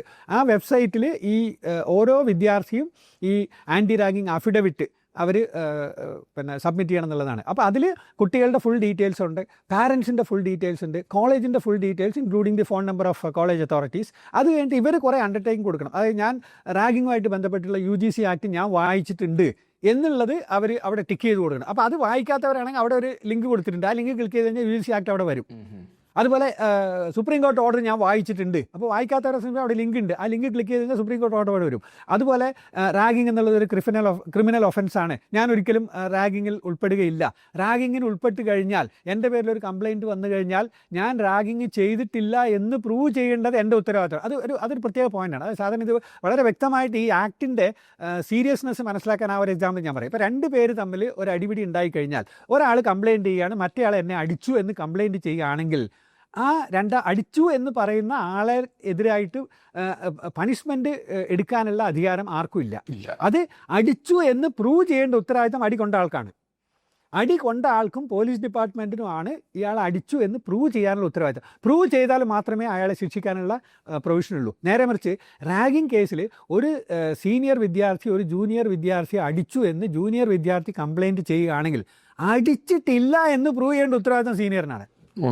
ഇവിടെയാണ് ആ 2 വ്യത്യാസം വരുന്നത്. ഞാൻ ഒന്നും കൂടെ ക്ലാരിറ്റി പറയുകയാണെങ്കിൽ 2 പേര് തമ്മിൽ സാധാരണഗതിയിൽ 2 പേര് തമ്മിൽ ഒരു അടിപിടി ഉണ്ടായിക്കഴിഞ്ഞാൽ ഒരാൾ അടിച്ചു എന്ന് പറയുകയാണെങ്കിൽ അടിച്ചു എന്ന് പ്രൂവ് ചെയ്യേണ്ട ഉത്തരവാദിത്തം അടി കൊണ്ട ആൾക്കാണ്. നേരെ മറിച്ച് സീനിയർ ജൂനിയർ തമ്മിലുള്ള ഒരു പ്രശ്നം വരികയാണെങ്കിൽ ജൂനിയർ കംപ്ലയിൻറ്റ് ചെയ്യുകയാണ്, സീനിയർ എന്നെ അടിച്ചു എന്ന് പറഞ്ഞാൽ അടിച്ചിട്ടില്ല എന്ന് പ്രൂവ് ചെയ്യേണ്ട ഉത്തരവാദിത്തം ഈ സീനിയറിനാണ്. ഇതാണ് ഈ 2 വ്യത്യാസം. അപ്പോൾ ഇത് വ്യക്തമായിട്ട് ഈ ഓൺലൈൻ അഫിഡവിറ്റിൽ കൊടുക്കുക. അതായത് റാഗിങ്ങിൽ എൻ്റെ പേരിൽ കംപ്ലയിൻറ്റ് വരികയാണെങ്കിൽ റാഗിങ് ചെയ്തിട്ടില്ല എന്ന് പ്രൂവ് ചെയ്യേണ്ട ഉത്തരവാദിത്തം എനിക്കാണ് എന്നുള്ള രീതിയിലുള്ള അണ്ടർടേക്കിംഗ് അവിടെ കൊടുക്കുക. അതുപോലെ രക്ഷകർത്താവും ഇതിൻ്റെ കൂടെ അണ്ടർടേക്കിംഗ് കൊടുക്കേണ്ടതായിട്ടുണ്ട്. ഇത്രയും കാര്യങ്ങൾ. അതുപോലെ പിന്നെ പേഴ്സണലായിട്ട് നിങ്ങൾക്ക് റാഗിങ് അനുഭവപ്പെട്ടിട്ടുണ്ടോ എന്നുള്ളൊരു ചോദ്യമുണ്ട് അതിൽ. അതുപോലെ നിങ്ങൾ ആരെങ്കിലും റാഗ് ചെയ്തിട്ടുണ്ടോ എന്നുള്ള. അപ്പോൾ ഇങ്ങനെയുള്ള ഇതൊക്കെ നമ്മൾ ഫില്ല് ചെയ്തിട്ട് സബ്മിറ്റ് ചെയ്യണം എന്നുള്ളത്. ഇപ്പോൾ ഓരോ കോളേജ് അതോറിറ്റീസും ഫസ്റ്റ് ഇയർ അഡ്മിഷൻ നടക്കുന്നത് സമയത്ത് ഈ കുട്ടികളെ കൊണ്ട് രക്ഷകർത്താക്കളെ കൊണ്ടും ഇങ്ങനെയുള്ള ഓൺലൈൻ അഫിഡവിറ്റ് ഫില്ല് ചെയ്യിപ്പിക്കണം എന്നുള്ള ഒരു നിയമമുണ്ട്. അപ്പോൾ ഇത്തരത്തിൽ ഗവൺമെൻറ്റിൻ്റെ ഭാഗത്തു നിന്ന് കുറേ റെഗുലേഷൻസ് ഉണ്ട്. ഞാൻ പറഞ്ഞ ആൻറ്റി റാഗിങ് കമ്മിറ്റി ഫോം ചെയ്യുക, ആൻറ്റി റാഗിങ് അവയർനെസ് ക്രിയേറ്റ് ചെയ്യുക, സ്ക്വാഡ് ഫോം ചെയ്യുക, ഈ പറഞ്ഞ അഫിഡവിറ്റ് ഫില്ല് ചെയ്ത് കൊടുക്കുക, പോസ്റ്റേഴ്സ് ഡിസ്പ്ലേ ചെയ്യുക. ഇതൊക്കെ വളരെ വ്യക്തമായിട്ട് എല്ലാ ഇൻസ്റ്റിറ്റ്യൂഷൻസും ചെയ്യേണ്ട അത്യാവശ്യമായിട്ട് ചെയ്യേണ്ട കാര്യങ്ങൾ തന്നെയാണ്. എന്താണ് ഈ അമൻ മൂവ്മെൻറ്റ്? അമൻ മൂവ്മെൻറ്റ് എന്ന് പറയുന്നത് 2009 ഹിമാചൽ പ്രദേശിലെ ഒരു മെഡിക്കൽ കോളേജിൽ അമൻ കച്രു എന്ന് പറഞ്ഞൊരു സ്റ്റുഡൻറ്റ് ഒരു 4 സീനിയർ വിദ്യാർത്ഥികളുടെ റാഗിങ്ങിൻ്റെ ഫലമായിട്ട് മരണപ്പെട്ടിട്ടുണ്ട്. അപ്പോൾ അതിൻ്റെ പേരിൽ ഈ അമൻ കച്രുവിൻ്റെ രക്ഷകർത്താക്കളും വെൽവിഷേഴ്സും അതുപോലെ സോഷ്യൽ ആക്ടിവിസ്റ്റ് എല്ലാം കൂടിയിട്ട് ഉണ്ടാക്കിയ ഒരു മൂവ്മെൻറ്റാണ് അമൻ മൂവ്മെൻറ്റ് എന്ന് പറയുന്നത്. അവരാണ് ഈ കേസ് പിന്നീട് ഏറ്റെടുത്ത് നടത്തിയതും. ഇതിൻ്റെ പേരിൽ ഗവൺമെൻറ്റുമായിട്ട് UGC ആയിട്ട് ഇവർ ടൈപ്പ് ചെയ്തിട്ട് ഈ ഒരു NGO മൂവ്മെൻറ്റാണ്. അമൻ മൂവ്മെൻറ്റ് എന്ന് പറയുന്ന ഒരു NGO ആണ്. അപ്പോൾ ഈ NGO ആണ് ഈ UGC ആയിട്ട് അസോസിയേറ്റ് ചെയ്തിട്ട് ഈ ഓൺലൈൻ അഫിഡവിറ്റ് ഫില്ല് ചെയ്യാനുള്ള പ്രൊവിഷൻ കൊണ്ടുവന്നിരിക്കുന്ന അതാണ്. അപ്പോൾ ഈ അമൻ കച്രു എന്ന് പറഞ്ഞാൽ ഞാൻ പറഞ്ഞ പോലെ ഈ ഹിമാചൽ പ്രദേശിലെ ഒരു മെഡിക്കൽ കോളേജിൽ 2009 സംഭവിച്ചൊരു കാര്യമാണ്. ഈ അമൻ കച്രു ഒരു 4 പേര് സീനിയേഴ്സിൻ്റെ റാഗിങ് കൊണ്ട് മരണപ്പെട്ടിട്ടുണ്ട്. അപ്പോൾ അതിൻ്റെ പേരിൽ ആക്ഷൻസ് ഉണ്ടായിട്ടുണ്ട്. ഈ 4 പേരെ കോളേജിൽ നിന്ന് എക്സ്പെൽ ചെയ്തു. 4 വർഷം അവർക്ക് റിഗറസ് ഇംപ്രിസൺമെൻറ്റ് കൊടുത്തിട്ടുണ്ട്. അതുപോലെ I think around 1 lakh rupees മറ്റേ ഇവരോട് ഫൈൻ വാങ്ങിച്ചിട്ടുണ്ട്. പക്ഷേ അതിനുശേഷം ഈ 4 വർഷം ഇവരുടെ കഠിന തടവിന് ശേഷം എനിക്ക് തോന്നുന്നു അവരെ 4 വർഷം തീരുന്നതിന് മുമ്പ് അവരെ റിലീസ് ചെയ്തിട്ടുണ്ട്. അവരുടെ നല്ല നടപ്പിന് വേണ്ട പേരിൽ അവരെ റിലീസ് ചെയ്തിട്ടുണ്ടെന്നാണ് എനിക്ക് അറിയാൻ കഴിഞ്ഞിട്ടുള്ളത്. അതോടൊപ്പം ഇവർക്ക് വീണ്ടും മെഡിക്കൽ പഠനം തുടർന്ന് കൊണ്ടുപോകാനുള്ള അവസരം അവർക്ക് കൊടുത്തിട്ടുണ്ട്. അപ്പോൾ ഇതൊക്കെ ഒരു 10-15 വർഷം മുമ്പ് നടന്ന സംഭവം, അതിൻ്റെ പേരിൽ ഒരു 10 വർഷം മുമ്പ് നടന്ന വേർഡിക്റ്റും ഒക്കെയാണ് ഈ ഇതിൽ. അപ്പോൾ സ്വാഭാവികമായിട്ട് ഇന്നിപ്പോൾ ഈ ഇതിൽ ശിക്ഷിക്കപ്പെട്ട 4 പേരും ഇന്ന് സമൂഹത്തിൽ എവിടെയെങ്കിലുമൊക്കെ ഡോക്ടർമാരായിട്ട് പിന്നെ പ്രവർത്തിക്കുന്നുണ്ടായിരിക്കാം. അപ്പോൾ അങ്ങനെ അപ്പോൾ ഇതിൻ്റെ 2 ഭാഗം നോക്കണം. അപ്പോൾ ഒരു ഭാഗത്ത് ഈ പറഞ്ഞ ഒരു തെറ്റും ചെയ്യാത്ത നിരപരാധിയായിട്ടുള്ള ഒരു വിദ്യാർത്ഥി, അപ്പോൾ അവരുടെയൊക്കെ രക്ഷകർത്താക്കൾ എത്രമാത്രം ബുദ്ധിമുട്ടിയിട്ടാണ് അവരെ അവിടം വരെ എത്തിച്ചത് എന്നുള്ളത്. അപ്പോൾ ആ സ്റ്റുഡൻറ്റ് ഇന്നില്ല. റാഗിങ്ങിൻ്റെ ഫലമായിട്ടാണ് അദ്ദേഹം മരിച്ചത് എന്നുള്ളത് പ്രൂവണാണ്. അപ്പോൾ ആ രക്ഷകർത്താക്കളെ സംബന്ധിച്ചിടത്തോളം അങ്ങനെ ഒരു സ്റ്റുഡൻറ്റ് ഇന്നില്ല, മകനില്ല. നേരെ മറിച്ച് ഓൺ ദി അതർ സൈഡ് ഇതിന് ഉത്തരവാദം ആയിട്ടുള്ള 4 പേര് താൽക്കാലികമായിട്ട് അവർക്കൊരു പണിഷ്മെൻറ്റും കാര്യങ്ങളൊക്കെ കിട്ടിയിട്ടുണ്ടായിരിക്കാം, 4 വർഷം ജയിലിൽ കിടന്നിട്ടുണ്ടാവും, ഇതൊക്കെ ഉണ്ടായിരിക്കാം. പക്ഷേ അവരിന്ന് സമൂഹത്തിൽ ഡോക്ടർമാരായിട്ട് ജീവിക്കുന്നുണ്ട്. അപ്പോൾ ഇതാണ് ഇതിൻ്റെ 2ൻ്റെ ഒരു ഇൻബാലൻസ് എന്ന് വേണമെങ്കിൽ പറയാം. അപ്പോൾ അതുകൊണ്ടാണ് നമ്മുടെ ജനാധിപത്യ വ്യവസ്ഥയിൽ ശിക്ഷിക്കുന്നതിനൊരു പരിധിയുണ്ട്. ഇപ്പം ഗൾഫ് രാജ്യങ്ങളിലോ അതുപോലെ മറ്റ് പല സ്ഥലങ്ങളിലുള്ളവരെ കൈവെട്ടുക തലവെട്ടുക എന്നുള്ളൊരു പോളിസി ഒരിക്കലും നമ്മുടെ ഇന്ത്യയിലെ ഒരു ജനാധിപത്യ രാഷ്ട്രത്തിൽ നമ്മുടെ നിയമ സംവിധാനത്തിൻ്റെ പേരിൽ ചെയ്യാൻ പറ്റില്ല. അപ്പോൾ തീർച്ചയായിട്ടും അതിൽ അങ്ങനെ നമ്മൾ എത്രമാത്രം നമ്മൾ കുറ്റക്കാരാണെന്ന് പ്രൂവ് ചെയ്ത് കഴിഞ്ഞാലും അവരെ അങ്ങനെ തോന്നിയ പോലെ നമ്മൾക്ക് തൂക്കിലേറ്റാണ് അവരെ ഈ ഭൂമിയിൽ നിന്ന് പറഞ്ഞു വിടാനുള്ള ഒരു സിസ്റ്റം അല്ല നമുക്കുള്ളത്. അപ്പോൾ നമുക്ക് ചെയ്യാൻ പറ്റുന്നത് ഇത് സംഭവിക്കാൻ പാടില്ല എന്നുള്ള ഒരു തീരുമാനം ഓരോ വിദ്യാർത്ഥിയും ഓരോ അധ്യാപകനും അതോറിറ്റീസും സ്വീകരിക്കുക എന്നുള്ളത് മാത്രമേ ഇതിന് ചെയ്യാനുള്ളത്. അത് ഇറ്റ് ഈസ് പോസിബിൾ. അങ്ങനെയുള്ള ഒരു മൂവ്മെൻ്റാണ് വേണ്ടത്. അത് പല സ്ഥലങ്ങളിലും അത്ര എഫക്റ്റീവായിട്ട് നടക്കുന്നുണ്ട് എന്ന് എനിക്ക് വിശ്വാസമില്ല. നടക്കുന്ന സ്ഥലങ്ങളിൽ തീർച്ചയായിട്ടും ഇത്തരത്തിലുള്ള സിവിയർ റാഗിങ് ഒരിക്കലും സംഭവിക്കില്ല. അധ്യാപകർ ശ്രദ്ധിച്ചിരുന്നെങ്കിൽ തീർച്ചയായിട്ടും ഇപ്പോൾ പല കേസുകളും ഇപ്പോൾ റീസെൻ്റ്ലി വേറൊരു ഇൻസിഡൻറ്റ് കേരളത്തിൽ നടന്ന ഒരു ഇൻസിഡൻ്റാണ്. പൂക്കോട്ട് വെറ്റിനറി കോളേജിൽ വെറ്റിനറി യൂണിവേഴ്സിറ്റി വയനാട് ഡിസ്ട്രിക്റ്റിലുള്ളത് ഈ കഴിഞ്ഞ 2024 ഫെബ്രുവരിയിൽ അവിടെ ഈ പറഞ്ഞ റാഗിങ്ങിൻ്റെ പേരിൽ ഒരു സിദ്ധാർത്ഥൻ എന്ന് പറഞ്ഞ ഒരു സ്റ്റുഡൻറ്റ് ആത്മഹത്യ ചെയ്യുകയുണ്ടായി. അപ്പോൾ അതൊന്നും റാഗിങ്ങിൻ്റെ പരിധിയിലൊന്നും വരില്ല. 19 സീനിയർ വിദ്യാർത്ഥികളാണ് അതിൽ ഇൻവോൾവ് ആയിട്ടുള്ളത്. അപ്പോൾ ഒരു ദിവസവും അല്ലെങ്കിൽ ഒരു ഇൻസിഡൻറ്റോ അല്ല, ദിവസങ്ങളോളം ഇദ്ദേഹത്തെ ടോർച്ചർ ചെയ്തു എന്നാണ് നമുക്ക് പേപ്പറിൽ നിന്നൊക്കെ മനസ്സിലായിട്ടുള്ളത്. അപ്പോൾ അത്രയും സിവിയർ ആയിട്ടുള്ള ഒരു ഇൻസിഡൻറ്റ് കേരളത്തിൽ ഈ അടുത്ത കാലത്ത് നടന്നിട്ടുണ്ട്. അപ്പോൾ ഇതിൻ്റെ പേരിൽ അന്നിപ്പോൾ ഈ 19 പേരെ സസ്പെൻഡ് ചെയ്തു, അവരെ 3 വർഷം മറ്റ് യൂണിവേഴ്സിറ്റി മറ്റ് വിദ്യാഭ്യാസ സ്ഥാപനങ്ങളിൽ ചേർന്ന് പഠിക്കുന്നതിൽ നിന്ന് വിലക്കിയിട്ടുണ്ട് എന്നൊക്കെ റിപ്പോർട്ട്. പക്ഷേ ഇന്നും ഇപ്പോൾ ഈ സംഭവം നടന്നിട്ട് ഏകദേശം 1.5 വർഷം കഴിഞ്ഞു. പക്ഷേ അതിൻ്റെ ഒരു ശരിയായിട്ടുള്ള വേർഡിക്റ്റ് എന്താണെന്നുള്ളത് ഇനിയും പുറത്ത് വന്നിട്ടില്ല, റിപ്പോർട്ടഡ് അല്ല. അപ്പോൾ അവരെ 3 വർഷം അവരെ പഠിത്തത്തിൽ നിന്ന് വിലക്കിയിരുന്നു, അവരെ യൂണിവേഴ്സിറ്റിയിൽ നിന്ന് അതേ കോളേജിൽ നിന്ന് സസ്പെൻഡ് ചെയ്തിരുന്നു. പക്ഷേ അതിന് ശേഷമുള്ള സംഭവങ്ങൾ എന്തൊക്കെയാണെന്നുള്ളത് അവരെ പണിഷ്മെൻ്റ് എന്താണെന്നുള്ളത് ഇനിയും റിപ്പോർട്ട് ചെയ്യപ്പെട്ടിട്ടില്ല, പുറത്തു വന്നിട്ടില്ല. ഒരുപക്ഷെ കേസുകൾ ഇപ്പോഴും നടന്നുകൊണ്ടിരിക്കുന്നുണ്ടാവാം. അപ്പോൾ അതിനിപ്പം ഞാൻ നേരത്തെ പറഞ്ഞ പോലെ നമ്മുടെ സിസ്റ്റം അങ്ങനെയാണല്ലോ. അപ്പോൾ ഒരു കോടതിയിൽ നിന്ന് അടുത്ത കോടതിയിലേക്ക് പോകാം, സുപ്രീം കോടതി. അപ്പോൾ അങ്ങനെ അത് നീണ്ടു പോകുന്നതല്ലാതെ ഉണ്ട്. അതിനിപ്പോൾ ഒരു ശിക്ഷണ നടപടി എന്താണെന്ന് ചോദിച്ചു കഴിഞ്ഞാൽ ഇപ്പോഴും അതിൽ വ്യക്തമല്ല. അപ്പോൾ അത്തരത്തിലുള്ള സംഭവങ്ങൾ അപ്പം എനിക്ക് പേഴ്സണലായിട്ട് ഞാൻ തുടങ്ങി വെച്ചതാണ്. എനിക്ക് പറയാനുള്ളത്, ആ കോളേജിലെ അധ്യാപകർ ശ്രമിച്ചിരുന്നെങ്കിൽ, വിജിലൻ്റ് ആയിരുന്നെങ്കിൽ ഇത് സംഭവിക്കില്ല. അപ്പോൾ ഇത് സംഭവിച്ചിട്ടുണ്ടെങ്കിൽ അവിടെ അധികാരികളുടെ ഭാഗത്തു നിന്ന് പാകപ്പിഴ ഉണ്ടായിട്ടുണ്ട്. അതിൻ്റെ പേരിൽ പണിഷ്മെൻറ്റ് വെച്ച് ഈ റാഗിങ്ങിൻ്റെ പേരിൽ സാധാരണ റാഗിങ് ചെയ്യുന്ന വിദ്യാർത്ഥികളെ പണിഷ്മെൻറ്റുള്ള ചരിത്രമാണല്ലോ. പക്ഷേ ഈ കേസിൽ ഇതിൻ്റെ അതോറിറ്റീസിനും ചെറിയ പണിഷ്മെൻറ്റ് കൊടുത്തിട്ടുണ്ട്. എൻ്റെ അറിവിൽ അവിടുത്തെ ഡീൻ വാസ് ഡീപ്രൊമോട്ടഡ്. ഈ വെറ്റിനറി യൂണിവേഴ്സിറ്റിയുടെ ഡീ പ്രൊമോട്ടറാണ്. അതുപോലെ അവിടുത്തെ അസിസ്റ്റൻറ്റ് വാർഡൻ ഈ പറഞ്ഞ എല്ലാ പ്രൊമോഷൻ, അതായത് അവർക്ക് പ്രൊമോഷൻ പാടില്ല എന്നുള്ള ഒരു സിസ്റ്റം, ചെറിയ പണിഷ്മെൻ്റ് ആയിരിക്കാം ഒരുപക്ഷെ. പക്ഷെ എന്നാലും അതോറിറ്റീസ് ഇതിന് റെസ്പോൺസിബിൾ ആയിട്ടുള്ളവർ ആണ്. ഒരു ജീവൻ നഷ്ടപ്പെട്ടതിനെക്കാട്ടി കമ്പയർ ചെയ്യുമ്പോൾ അതൊരു പണിഷ്മെൻ്റ് അല്ലല്ലോ, ഒന്നുമല്ല. ഈ പണിഷ്മെൻ്റ് ഒന്നുമല്ല. അതുകൊണ്ടാണ് ഞാൻ പറഞ്ഞത്, നമ്മുടെ ഇന്ത്യൻ നിയമവ്യവസ്ഥ അനുസരിച്ച് ഈ റാഗിങ്ങിൽ ഉൾപ്പെടുന്ന, പിന്നെ ഇവർക്കൊരു പരിധി വരെ ഇവർക്ക് പ്രൊട്ടക്ഷനും കിട്ടുന്നുണ്ട്. കാരണം വിദ്യാർത്ഥികളാണ്. ഇപ്പോൾ ഞാൻ തന്നെ ഒരു പ്രിൻസിപ്പാൾ എന്നുള്ള രീതിയിൽ ഒരു പോലീസ് സ്റ്റേഷനിൽ ഒരു കംപ്ലയിൻറ്റ് കൊടുക്കുകയാണെങ്കിൽ ആ കംപ്ലയിൻറ്റ് കൊടുക്കുന്നവരെയൊക്കെ എല്ലാവരും സീരിയസ് ആണ്. കുറേ കഴിയുമ്പോൾ അവിടെ നിന്ന് ഇവിടുന്നൊക്കെ പാരൻസിൻ്റെ ഭാഗത്തുനിന്ന്, PTA ഭാഗത്തുനിന്ന്, പോലീസിൻ്റെ ഭാഗത്തുനിന്നൊക്കെ ചെറിയ പ്രഷർ വരും. വിദ്യാർത്ഥികളല്ലേ, അവരുടെ ഭാവി കളയരുത് എന്നുള്ള രീതിയിലുള്ള ചെറിയ പ്രഷർ, അതെനിക്ക് അനുഭവമുള്ള കാര്യമാണ്. അപ്പോൾ ആ രീതിയിലുള്ള ഒരു ചെറിയ പ്രൊട്ടക്ഷനും ഒരുപക്ഷെ വിദ്യാർത്ഥികൾക്ക് കിട്ടുന്നുണ്ടായിരിക്കാം. അതിൽ കൂടുതൽ ഈ പറഞ്ഞ ഇന്ത്യൻ നിയമവ്യവസ്ഥ അനുസരിച്ച് ഒരു പരിധിയിൽ കൂടുതൽ ഈ കാര്യത്തിൽ ശിക്ഷിക്കാൻ നമുക്ക് സാഹചര്യമില്ല. അപ്പോൾ ഒരു സൈഡിൽ ഒരു കുട്ടി ആത്മഹത്യ ചെയ്യുന്നു, അല്ലെങ്കിൽ റാഗിങ്ങിൻ്റെ പേരിൽ മരണപ്പെടുന്നു. മറ്റേ സൈഡിൽ ഇതിൽ ഇൻവോൾവ് ആയവരെ തിരിച്ച് ഈ അതേ നാണയത്തിൽ തിരിച്ച് കൊടുക്കാനുള്ള ഒരു വ്യവസ്ഥ നമുക്കില്ല. അപ്പോൾ നമുക്കിത് ചെയ്യാൻ പറ്റുന്ന കാര്യം, ഇത് പാടില്ല. കാരണം ഒരു വിദ്യാർത്ഥിയെ സംബന്ധിച്ചിടത്തോളം ഒരു സ്റ്റുഡൻറ്റ് ഒരു മെഡിക്കൽ കോളേജിൽ അല്ലെങ്കിൽ ഒരു എഞ്ചിനീയറിംഗ് കോളേജിൽ അഡ്മിഷൻ എടുക്കുന്നത് വരെ ഒരു 12 കൊല്ലം അല്ലെങ്കിൽ ഒരു 17 വർഷം അവരുടെ രക്ഷകർത്താക്കൾ എത്രമാത്രം കഷ്ടപ്പെട്ടിട്ടും എത്രമാത്രം സ്നേഹിച്ചിട്ടും ഒരു പോറൽ വരെ ഏൽപ്പിക്കാതെ ഈ പറഞ്ഞ 17-18 വയസ്സ് വരെ നോക്കി വളർത്തിയ ഒരു മകനെയോ അല്ലെങ്കിൽ ഒരു മകളെയോ ആണ് ഈ പറഞ്ഞ ഒരു ശത്രുതയും ഇല്ലാത്ത 3-4 സീനിയേഴ്സ് ചേർന്ന് കൊല്ലാക്കൊല ചെയ്ത് മരണത്തിലേക്ക് എത്തിക്കുന്നത്. അപ്പോൾ ഇത് സംഭവിക്കാൻ പാടില്ല. അതിന് ഉള്ള ഒരേ ഒരു മാർഗം ആ സ്ഥാപനത്തിലെ അധ്യാപകരും രക്ഷകർത്താക്കളും അല്ലെങ്കിൽ അതോറിറ്റീസ് വിജിലൻ്റ് ആകുക. ചെയ്യുകയാണെങ്കിൽ ഒരിക്കലും ഇത് സംഭവിക്കില്ല. അതല്ലാത്തത് കൊണ്ടാണ് ഇത്തരം കാര്യങ്ങളൊക്കെ നടക്കുന്നത്. നിയമം കുറച്ചുകൂടെ സ്ട്രിക്റ്റ് ആക്കുകയും വേണം. കുറ്റം ചെയ്ത ആൾക്ക് ഒരു പണിഷ്മെൻറ്റ് കിട്ടുക, രണ്ടാമത്തേത് മറ്റുള്ളവർക്ക് അതൊരു പാഠമാകുക. ഇത് രണ്ടും ആണ് ഈ പണിഷ്മെൻറ്റ് ഉദ്ദേശിക്കുന്നത്. പക്ഷേ അതിൽ കൂടുതൽ ഈ റാഗിംഗ് എന്ന് പറഞ്ഞാൽ ഞാൻ തുടക്കത്തിൽ പറഞ്ഞ ഒരു ഗ്രൂപ്പ് സൈക്കോളജി ഉണ്ട്. അതിൽ ഒറ്റയ്ക്ക് ഒരു സ്റ്റുഡൻറ്റും റാഗിങ്ങിന് ഇറങ്ങി പുറപ്പെടില്ല. ഇപ്പോൾ ഫോർ എക്സാമ്പിൾ ഞാൻ വേറൊരു ഉദാഹരണം പറഞ്ഞാൽ നമ്മളിപ്പോൾ കടപ്പുറത്ത് പോവുകയാണെങ്കിൽ ഒറ്റയ്ക്കാണെങ്കിൽ ഒരാളും വെള്ളത്തിൽ ഇറങ്ങില്ല, അയാൾ പേടിച്ച് മാറി നിൽക്കുകയുള്ളൂ. നേരെ മറിച്ച് ഒരു 4 പേര് 5 പേര് ഗ്രൂപ്പ് ആയിക്കഴിഞ്ഞാൽ, സുഹൃത്തുക്കൾ ഒന്നിച്ച് പോയി കഴിഞ്ഞാൽ ഇവർക്ക് കടലിൽ ഏത് ദൂരം വരെ നടന്നു പോകാൻ ഇവർക്ക് ധൈര്യം വരുന്നു. അല്ലെങ്കിൽ ഏത് വഴുക്കലും പായലും പിടിച്ച പാറപ്പുറത്ത് കയറി പോകാനുള്ള ഒരു ധൈര്യം ഈ ഗ്രൂപ്പിന് വരികയാണ്. അങ്ങനെയാണ് ഈ കടലിൽ ഈ ആക്സിഡൻറ്റ് അപകട മരണങ്ങൾ ഉണ്ടാകുന്നത്, മുങ്ങി മരിക്കുന്നതൊക്കെ കാരണം ഇതാണ്. ആ ഗ്രൂപ്പ് സൈക്കോളജിയാണ്. ഒറ്റയ്ക്കൊന്നും ഇവരെയൊന്നും ഈ വെള്ളത്തിൻ്റെ അടുത്തെത്തില്ല. അപ്പോൾ അതുപോലെയാണ് റാഗിംഗ് എന്ന് പറയുന്നത്. ഒറ്റയ്ക്ക് ഒരു സീനിയർ വിദ്യാർത്ഥിയും ജൂനിയർ വിദ്യാർത്ഥികളെടുത്ത് റാഗിങ്ങിന് പോവില്ല. ആ ഗ്രൂപ്പായിട്ട് വരുമ്പോൾ ഇവർക്ക് കിട്ടുന്ന ധൈര്യമാണത്. ആ ഗ്രൂപ്പ് സൈക്കോളജിയാണ്. അപ്പോൾ ആ സമയത്ത് ഇവരിങ്ങനെ നിയമങ്ങളുണ്ട് അല്ലെങ്കിൽ ഞങ്ങൾ പിടിക്കപ്പെട്ട് കഴിഞ്ഞാൽ ഞങ്ങൾ ശിക്ഷിക്കപ്പെടുന്നുള്ള ഒരു കാര്യവും ഈ ഗ്രൂപ്പ് സൈക്കോളജിയുടെ മുമ്പിൽ എത്തുന്നില്ല. അപ്പോൾ അവർക്ക് ആ സമയത്ത് കിട്ടുന്ന ഒരു ധൈര്യം, അതാണ് ഇതിൻ്റെയൊക്കെ പുറകിലുള്ളത്. അതിനോടൊപ്പം ചെറിയ രീതിയിൽ എന്തെങ്കിലുമുള്ള ഇൻടോക്സിക്കേഷൻ, മദ്യമോ മയക്കുമരുന്നോ എന്തെങ്കിലും ഉണ്ടെങ്കിൽ പിന്നെ കാര്യങ്ങൾ എല്ലാ നിയന്ത്രണങ്ങളും വിട്ടുപോകുന്ന ഒരു അവസ്ഥയാണുള്ളത്. പിന്നെ ഉള്ളിൽ ചെറിയൊരു വൈരാഗ്യം ഉണ്ടെങ്കിൽ അതും പ്രശ്നമാണ്. വൈരാഗ്യം, അതാണ് ഞാൻ സെക്കൻഡ് സ്റ്റേജ് റാഗിങ് നേരത്തെ പറഞ്ഞല്ലോ. അതായത് ഏതെങ്കിലും വിദ്യാർത്ഥി സീനിയേഴ്സ് പറഞ്ഞിട്ട് അത് ചെയ്തിട്ടില്ലെങ്കിൽ ആ റിപ്പോർട്ട് അല്ലെങ്കിൽ ആ കാര്യം ആ ക്യാമ്പസിൽ മുഴുവൻ പാട്ടായി.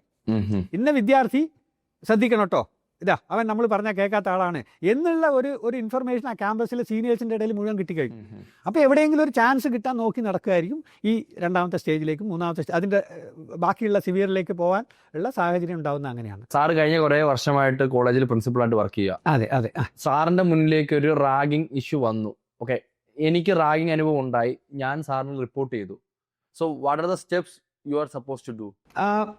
അങ്ങനെ ഒരു കംപ്ലൈൻറ്റ് കുട്ടികൾ പറഞ്ഞു കഴിഞ്ഞാൽ സാധാരണ അവരിപ്പം ഒരു പരാതിയുമായിട്ട് എഴുതിയിട്ട് എൻ്റെ മുറിയിലേക്ക് വരിക ഉണ്ടാവുക. അവർ സാധാരണഗതിയിൽ ഇങ്ങനെ ഇൻസിഡൻറ്റ് ഉണ്ടായിട്ടുണ്ട് എന്നുള്ളത് അവരുടെ സ്റ്റാഫിൻ്റെ അടുത്തോ അല്ലെങ്കിൽ മറ്റുള്ളവരുടെ അടുത്തോ അവർ പറയുന്നു. അങ്ങനെ ആ കാര്യങ്ങൾ എൻ്റെ അടുത്ത് എത്തുന്നു. അപ്പോൾ ഞാൻ ആദ്യം ചെയ്യുന്ന ഇവരോടൊക്കെ സംസാരിച്ചിട്ട് ഇവർക്കൊരു ധൈര്യം കൊടുക്കുക എന്നുള്ളതാണ്. കാരണം നമ്മളെ സംബന്ധിച്ചിടത്തോളം ഒരു പരാതി എഴുതി കിട്ടിയാൽ മാത്രമേ നമുക്ക് ആക്ഷനിലേക്ക് പോകാൻ പറ്റുള്ളൂ. ഇല്ലെങ്കിൽ നമ്മൾ 2 ദിവസം കഴിഞ്ഞ് ഇവരൊക്കെ ബായി ആവും. ഇപ്പോൾ ഏത് ഇൻസിഡൻറ്റിലും ക്യാമ്പസിൽ നടക്കുന്ന എല്ലാ കാര്യങ്ങളുടെയും അൾട്ടിമേറ്റ് റിസൾട്ട് എന്ന് പറയാം കുറച്ച് ദിവസം കഴിയുമ്പോഴത്തേക്ക് ഇതൊക്കെ തേഞ്ഞു മാഞ്ഞു പോയി ഈ അടിച്ചവരും അടി കൊണ്ടവരും ഒക്കെ ഒന്നാവും. അടിച്ചവർ പറയും ഞങ്ങളെ ആരും അടിച്ചിട്ടില്ല, അടി കൊണ്ടവർ പറയും ഞങ്ങൾ, അതാണ് അപ്പോൾ അതുകൊണ്ട് നമ്മൾക്ക് എപ്പോഴും ഒരു റൈറ്റിങ്ങിൽ ഒരു പരാതി കിട്ടിയാൽ മാത്രമേ നമുക്ക് ആക്ഷനിലേക്ക് പോകാൻ പറ്റുള്ളൂ. പൊതുവേ ഉള്ള കാര്യമാണത്. പക്ഷേ റാഗിങ്ങിനെ സംബന്ധിച്ചിടത്തോളം നമുക്ക് ഈവൻ ആരെങ്കിലും വെർബലായിട്ട് പറഞ്ഞാൽ തന്നെ നമുക്ക് ആക്ഷൻ എടുക്കുക എന്നുള്ളതാണ്. അപ്പോൾ എന്താണെങ്കിലും ഞാൻ ആദ്യം ചെയ്യുന്നത് അല്ലെങ്കിൽ ഒരു റെസ്പോൺസിബിൾ ആയിട്ടുള്ള ആൾക്കാർ ചെയ്യേണ്ട കാര്യം എന്ന് പറഞ്ഞത് കംപ്ലൈൻറ്റ് നമ്മൾ ആ ഇൻസിഡൻറ്റ് നമ്മൾ റിപ്പോർട്ട് രീതിയിൽ എഴുതി വാങ്ങിക്കുക എന്നുള്ളതാണ്. അതിനുശേഷം നമുക്ക് ഇമ്മീഡിയറ്റ്ലി അടുത്ത സ്റ്റേജ് എന്ന് പറഞ്ഞാൽ സസ്പെൻഷനാണ്. റിട്ടൺ കംപ്ലൈൻറ്റ് കിട്ടിയാൽ സസ്പെൻഷൻ പെൻഡിങ് എൻക്വയറിയാണ് രണ്ടാമത്തെ സ്റ്റേജ് എന്ന് പറയുന്നത്. അത് സാധാരണഗതിയിൽ ഒരു സീനിയർ ജൂനിയർ അല്ലെങ്കിൽ ഒരു 2 ഗ്രൂപ്പ് തമ്മിൽ അല്ലെങ്കിൽ ആൾക്കാർ തമ്മിൽ എന്തെങ്കിലും ഒരു ഇഷ്യൂ ഉണ്ടായി എന്ന് പരാതി കിട്ടിക്കഴിഞ്ഞാൽ എൻക്വയറി കമ്മിറ്റി ഫോം ചെയ്യുക. ആ എൻക്വയറി ഇതിൻ്റെ ഡീറ്റെയിൽഡ് ആയിട്ട് റിപ്പോർട്ട് ഒരാഴ്ചയോ 2 ആഴ്ചയോ കൊടുത്തിട്ട് ഡീറ്റെയിൽഡ് ആയിട്ട് അവർ എൻക്വയറി നടത്തി അതിൻ്റെ റിപ്പോർട്ട് കിട്ടിയതിന് ശേഷമേ നമുക്ക് പണിഷ്മെൻറ്റിലേക്ക് പോകാൻ പറ്റുള്ളൂ, സസ്പെൻഷനിലേക്ക് പോവുള്ളൂ. നേരെ മറിച്ച് റാഗിങ് എന്നുള്ള ഇൻസിഡൻറ്റിൻ്റെ പേരിൽ ജൂനിയറിൻ്റെ ഭാഗത്തു നിന്ന് ഒരു കംപ്ലയിൻറ്റ് കിട്ടിക്കഴിഞ്ഞാൽ ആ കംപ്ലയിൻറ്റ് കൈ കിട്ടിയ ഉടനെ അടുത്ത സ്റ്റെപ്പ് സസ്പെൻഷനാണ്. അപ്പോൾ ഇതിൽ പരാതി ആരെ പറ്റിയാണോ പരാതി പറഞ്ഞിരിക്കുന്നത്, സസ്പെൻഷൻ പെൻഡിങ് എൻക്വയറി, അതിനുശേഷം ഇതിന് എൻക്വയറി നടത്തുന്നു. എൻക്വയറി സമയത്തൊക്കെ ഈ ഇതിൽ ഉൾപ്പെട്ടിട്ടുള്ള ആൾ പുറത്താണ്, സസ്പെൻഷനിലാണ്. അതിനുശേഷം എൻക്വയറി കമ്മിറ്റി റിപ്പോർട്ട് വരുന്നു.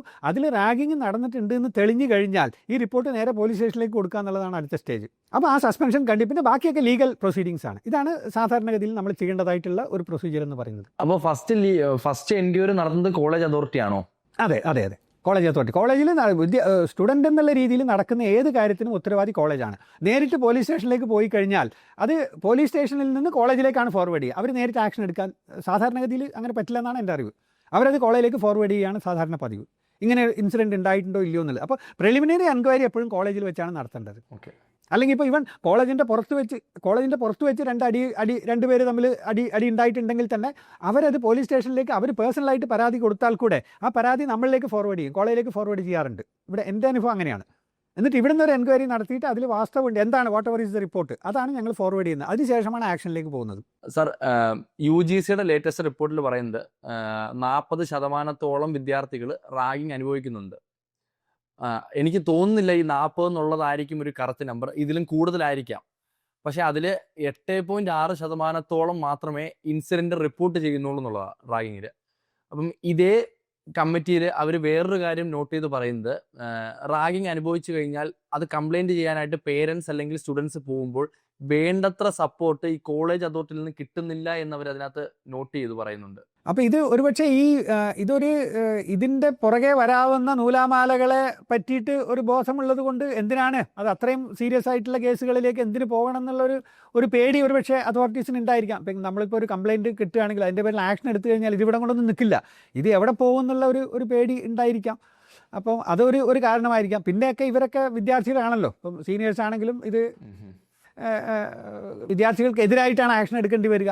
അപ്പോൾ അതുകൊണ്ട് കോളേജിന് ചില അതോറിറ്റീസിനെ സംബന്ധിച്ചിടത്തോളം ചില റിസ്ട്രിക്ഷൻസ് ഉണ്ടായിരിക്കാം. അപ്പോൾ അങ്ങനെയൊക്കെ ഉള്ളത് കൊണ്ട് ഒരുപക്ഷെ അറിയില്ല, എനിക്കങ്ങനെ ഞാനൊരിക്കലും ചെയ്യില്ല. ഒരു പ്രിൻസിപ്പാൾ എന്നുള്ള രീതിയിൽ എനിക്കൊരു പരാതി വന്നു കഴിഞ്ഞാൽ തീർച്ചയായിട്ടും അത് ആക്ഷൻ എടുത്തിരിക്കും. പക്ഷേ അത് മറ്റുള്ള സ്ഥലങ്ങളിൽ എങ്ങനെയാണ്, ഇപ്പോൾ UGCയിൽ നിന്ന് ഇങ്ങനെ ഒരു റിപ്പോർട്ട് ഉണ്ടെങ്കിൽ അതിൻ്റെ യഥാർത്ഥ കാരണങ്ങൾ എന്താണെന്ന് എനിക്കറിയില്ല. പക്ഷേ അങ്ങനെ സാധാരണഗതിയിൽ അങ്ങനെ സംഭവിക്കാൻ പാടില്ലാത്തതാണ്. പിന്നെ ഈ പറഞ്ഞ 40%, അതായത് 40% ഒരുപക്ഷെ റാഗിങ് അനുഭവിച്ചിട്ടുണ്ടെന്ന് പറഞ്ഞല്ലോ. അപ്പോൾ അതൊക്കെ ഈ പറഞ്ഞ മൈൽഡ് കേസുകളായിരിക്കും. ഞാൻ ഈ നേരത്തെ പറഞ്ഞ പോലെ ക്യാമ്പസിനകത്തു നിന്ന് ഒന്ന് പാട്ട് പാടാൻ പറയുക, അല്ലെങ്കിൽ യൂണിഫോമിൻ്റെ സ്ട്രൈപ്സ് എണ്ണി നോക്കാൻ പറയുക, ഇത്തരത്തിലുള്ള മൈനർ കേസുകൾ. ഇതൊക്കെ ശരിക്കും പറഞ്ഞാൽ റാഗിങ് എന്ന് പറഞ്ഞാൽ ഇപ്പോൾ ഒരു സീനിയർ എന്നെ നോക്കി അതെനിക്ക് ഇഷ്ടമായില്ല എന്നൊരു ജൂനിയർ പറയുകയാണെങ്കിൽ അത് റാഗിങ് ആണ്. പക്ഷേ ഇതൊന്നും നമ്മൾ ഈ പറഞ്ഞ ഇന്ന് സംഭവിക്കുന്ന ഈ സിവിയർ കേസിൻ്റെ ഒന്നും അടുത്തൊന്നും എത്തില്ല ഇങ്ങനെ. പക്ഷേ ഇത് still it is A ragging. അപ്പോൾ അങ്ങനെയുള്ള ഇൻസിഡൻ്റൊക്കെ ചെറിയ കാര്യങ്ങളൊക്കെ ചേർത്തിട്ടായിരിക്കാം ഒരുപക്ഷെ ഈ 40%, 50% ഒക്കെ പറയുന്നത്.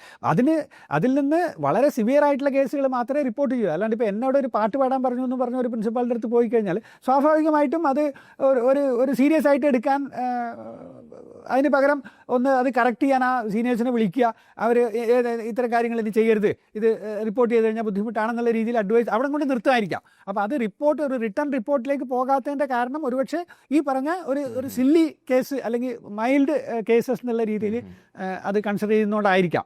അപ്പോൾ അതിൻ്റെ കൂടുതൽ സീരിയസ് ആയിട്ടുള്ള ഈ പറഞ്ഞ ഫിസിക്കൽ ടോർച്ചർ, അല്ലെങ്കിൽ റിയലായിട്ട് എനിക്ക് മാനസികമായിട്ട് ചില കുട്ടികൾ എനിക്ക് മാനസികമായിട്ട് ഇതുകൊണ്ട് ബുദ്ധിമുട്ടുണ്ടായി, റിയലി അവർക്ക് അതുകൊണ്ട് ബുദ്ധിമുട്ടുണ്ടായി എന്നുള്ള രീതിയിൽ അവർ പരാതി എഴുതി കൊടുക്കുകയാണെങ്കിൽ തീർച്ചയായിട്ടും അതിന് ആക്ഷൻ പോകുന്നത്. അതായിരിക്കും 8% പറഞ്ഞതിൻ്റെ കാര്യം, റിപ്പോർട്ടഡ് കേസ് എന്ന് പറയുന്നത്. വേറൊരു റിപ്പോർട്ടിൽ പറയുന്നത് 2013 റാഗിങ് റിപ്പോർട്ട് ചെയ്യാൻ വേണ്ടി വിളിച്ച ഫോൺ കോളുകളുടെ നമ്പറുകൾ 1,65,297 പക്ഷേ കംപ്ലൈൻറ്റ് രജിസ്റ്റർ ചെയ്ത ആ വർഷം തന്നെ 190 മാത്രമാണ് ഈ ഫോൺ കോളിൽ. അതുപോലെ 2016 13,49,437 ഫോൺ കോളുകൾ റിപ്പോർട്ട് ചെയ്തിട്ടുണ്ട്. പക്ഷെ അതിലും കംപ്ലൈൻറ്റുകൾ രജിസ്റ്റർ ചെയ്ത് എനിക്ക് തോന്നുന്നു 770 നമ്പറുകൾ മാത്രമേ ഉള്ളൂ. അതും ഈ പറഞ്ഞ പോലെ അത്രയും വാസ്റ്റ് ഡിഫറൻസ് വരാൻ കാരണം ഒരുപക്ഷെ ഈ കോളുകൾ പലതും 100% വിശ്വസിക്കണമെന്നുള്ള കാര്യത്തിൽ സംശയം. ഇപ്പോൾ ഒന്ന് പരീക്ഷിക്കാൻ വേണ്ടി ചിലപ്പം കുറേ ആൾക്കാർ ഫോൺ ചെയ്യുന്നുണ്ടായിരിക്കാം. ഇത് എങ്ങനെയാണ് ഫോൺ ചെയ്യേണ്ടത്, ഇത് ഫോൺ ചെയ്ത് കഴിഞ്ഞാൽ എന്താണ് ഇതിൻ്റെ ഫർദർ ആക്ഷൻ വരുന്നത് എന്നുള്ളത് ചിലപ്പോൾ സീനിയേഴ്സ് തന്നെ ട്രൈ ചെയ്യുന്നുണ്ടാവാം. ഇത് എങ്ങനെയൊക്കെയാണെന്ന്, കാരണം ഇത് റാഗ് ചെയ്യുന്നതിന് മുമ്പ് ഇതുകൊണ്ടുണ്ടാകുന്ന ബുദ്ധിമുട്ടുകൾ എന്താണെന്ന് അറിയാൻ വേണ്ടി ചില ബിരുദന്മാർ ചെയ്യുന്നുണ്ടായിരിക്കാം. അങ്ങനെയുള്ള കോളുകൾ കുറേയൊക്കെ വരാൻ സാധ്യതയുണ്ട്. അപ്പോൾ ഇത്ര പറഞ്ഞ ലക്ഷക്കണക്കിന് കേസുകളൊന്നും സ്വാഭാവികമായിട്ടും ഉണ്ടാവാൻ സാധ്യതയില്ല. പിന്നെ ഈ പറഞ്ഞ പോലെ അതിന് ശേഷം ഇപ്പോൾ ഈ ഫോൺ കോൾ എന്ന് പറഞ്ഞാൽ ആ സമയത്തുള്ള ഒരു മാനസിക അതിൻ്റെ പുറത്തായി. അപ്പോൾ അത് 2 ദിവസം കഴിയുമ്പോൾ അയാൾക്ക് തന്നെ ചിലപ്പോൾ ഇത് പരാതി പറഞ്ഞിട്ട് ഇതിൻ്റെ പുറകെ നടക്കാൻ നമുക്ക് ഇവിടെ സമയം എന്നുള്ള രീതിയിൽ അതിനെ ആൾക്ക് മാനസികമായിട്ട് അതിൽ നിന്ന് ഒരു റിലാക്സേഷൻ കിട്ടിക്കണം. അപ്പോൾ തുടക്കത്തിൽ ഉള്ള ആ ഒരു ദേഷ്യം 2 ദിവസം കഴിയുമ്പോൾ ചിലപ്പോൾ ഉണ്ടായെന്ന് വരില്ല. അപ്പോൾ അതുകൊണ്ട് തന്നെ പലരും ഈ പരാതി എഴുതി റിപ്പോർട്ട് ചെയ്യാന്നുള്ള ഒരു സ്റ്റേജിലേക്ക് ഈ പറഞ്ഞ 90% ഒരുപക്ഷെ എത്തുന്നില്ലായിരിക്കാം. കഴിഞ്ഞ 9 വർഷമായിട്ട് കേരളത്തിൽ നമ്മൾ എടുത്ത് നോക്കിക്കഴിഞ്ഞാൽ ഏതാണ്ട് 500 കേസുകളിൽ പുറത്ത് റിപ്പോർട്ട് ചെയ്തിട്ടുണ്ട് റാഗിങ് ഇൻസിഡൻസ്. അതുപോലെ തന്നെ 3 മരണങ്ങളുണ്ടായി. ഇപ്പോൾ ഈ റിപ്പോർട്ട് ചെയ്യുന്ന കേസുകളെല്ലാം വളരെ കോമൺ ആയിട്ട് കാണുമെന്ന് പറഞ്ഞാൽ ഈ റാഗിങ് ചെയ്യുന്ന വ്യക്തി അല്ലെങ്കിൽ അതിൽ ഇൻവോൾവ് ആവുന്ന ആൾക്കാർക്കെല്ലാം ഈ സ്റ്റുഡൻറ് പൊളിറ്റിക്കൽ പാർട്ടീസിൻ്റെ കണക്ഷൻസ് വളരെ കോമൺ ആയിട്ട് കാണുന്നുണ്ട്. ശരിക്കും ഇത് വാസ്തവമല്ലേ? വാസ്തവമായിരിക്കാം. കാരണം എന്താ വെച്ചാൽ അതിൽ കാരണം അവരെ സംബന്ധിച്ചിടത്തോളം ഇതൊരു കേരളത്തിലെ മിക്ക കോളേജുകളിലും ഈ പറഞ്ഞ കലാലയ രാഷ്ട്രീയം, അത് വിദ്യാർത്ഥികളുടെ ഇടയിലുള്ള രാഷ്ട്രീയമാണെങ്കിലും അധ്യാപകരുടെ ഇടയിലുള്ള രാഷ്ട്രീയ ഗ്രൂപ്പുകളും വളരെ പ്രോമനൻ്റ് ആയിട്ടുള്ളൊരു സംസ്ഥാനമാണ് കേരളം. അപ്പോൾ തീർച്ചയായിട്ടും ഈ ഇന്നത്തെ രീതിയിൽ പല വിദ്യാർത്ഥികളും ഈ കലാലയ രാഷ്ട്രീയത്തിൽ ഇടപെടുന്നത്, അതിപ്പോൾ ഏത് പാർട്ടിയാണെങ്കിലും അതിൻ്റെ കൂടെ നിൽക്കുന്നത് അവർ അതിൻ്റെ ആശയങ്ങളോടുള്ള ഒരു ആഭിമുഖ്യം കൊണ്ടൊന്നും അല്ല. അവർക്ക് ക്യാമ്പസിലൊന്ന് വിലസണം, അതിന് അവർക്കൊരു സപ്പോർട്ട് കിട്ടണം. ആ സപ്പോർട്ടിന് വേണ്ടി അവരൊരു പൊളിറ്റിക്കൽ വിങ്ങിൻ്റെ മറ പിടിക്കുന്നു എന്ന് മാത്രം. അപ്പോൾ തീർച്ചയായിട്ടും അവർ ചെയ്യുന്ന കാര്യങ്ങൾ ഈ പറഞ്ഞ അൺഫോർച്ചുനേറ്റ്ലി ആ പൊളിറ്റിക്കൽ വിങ്ങിൻ്റെ തലയിലേക്കാണ് വീഴുന്നത്. അപ്പോൾ അതൊരു വാസ്തവമായിരിക്കാം. ഈ പറഞ്ഞ ഇത്തരം ആക്റ്റീവായിട്ടുള്ള ഇങ്ങനെയുള്ള കാര്യങ്ങൾ, റാഗിംഗ് ആണെങ്കിലും അതുപോലെ ക്യാമ്പസിലുള്ള മറ്റ് പ്രശ്നങ്ങളിലും ഇൻവോൾവ് ആയിട്ടുള്ള പല കുട്ടികൾക്കും ഈ പറഞ്ഞ പൊളിറ്റിക്കൽ ബാക്ക്ഗ്രൗണ്ട് ഉണ്ടായിരിക്കാം. അവരത് ഇപ്പോൾ ഏത് പാർട്ടിയാണെങ്കിലും ആ പാർട്ടിയുടെ ആശയത്തോടുള്ള ആഭിമുഖ്യം കൊണ്ടോ അല്ലെങ്കിൽ അത്തരത്തിലുള്ള ഒരു കാര്യം കൊണ്ടായിരിക്കില്ല ഇവർ ആ രാഷ്ട്രീയ പാർട്ടിയിൽ ചേർന്നത്. പലരെ സംബന്ധിച്ചിടത്തോളം 4 വർഷം ഇപ്പോൾ കേരളത്തിൽ എത്രയോ ഏത് ക്യാമ്പസ് എടുത്തു കഴിഞ്ഞാലും വളരെ ആക്റ്റീവായിട്ട് തന്നെ ക്യാമ്പസ് പൊളിറ്റിക്സ് ഉണ്ട്. പക്ഷേ ഈ പഠിക്കുന്ന കുട്ടികളൊന്നും ഇത് കഴിഞ്ഞിട്ട് രാഷ്ട്രീയത്തിലേക്ക് ഇറങ്ങുന്നില്ല.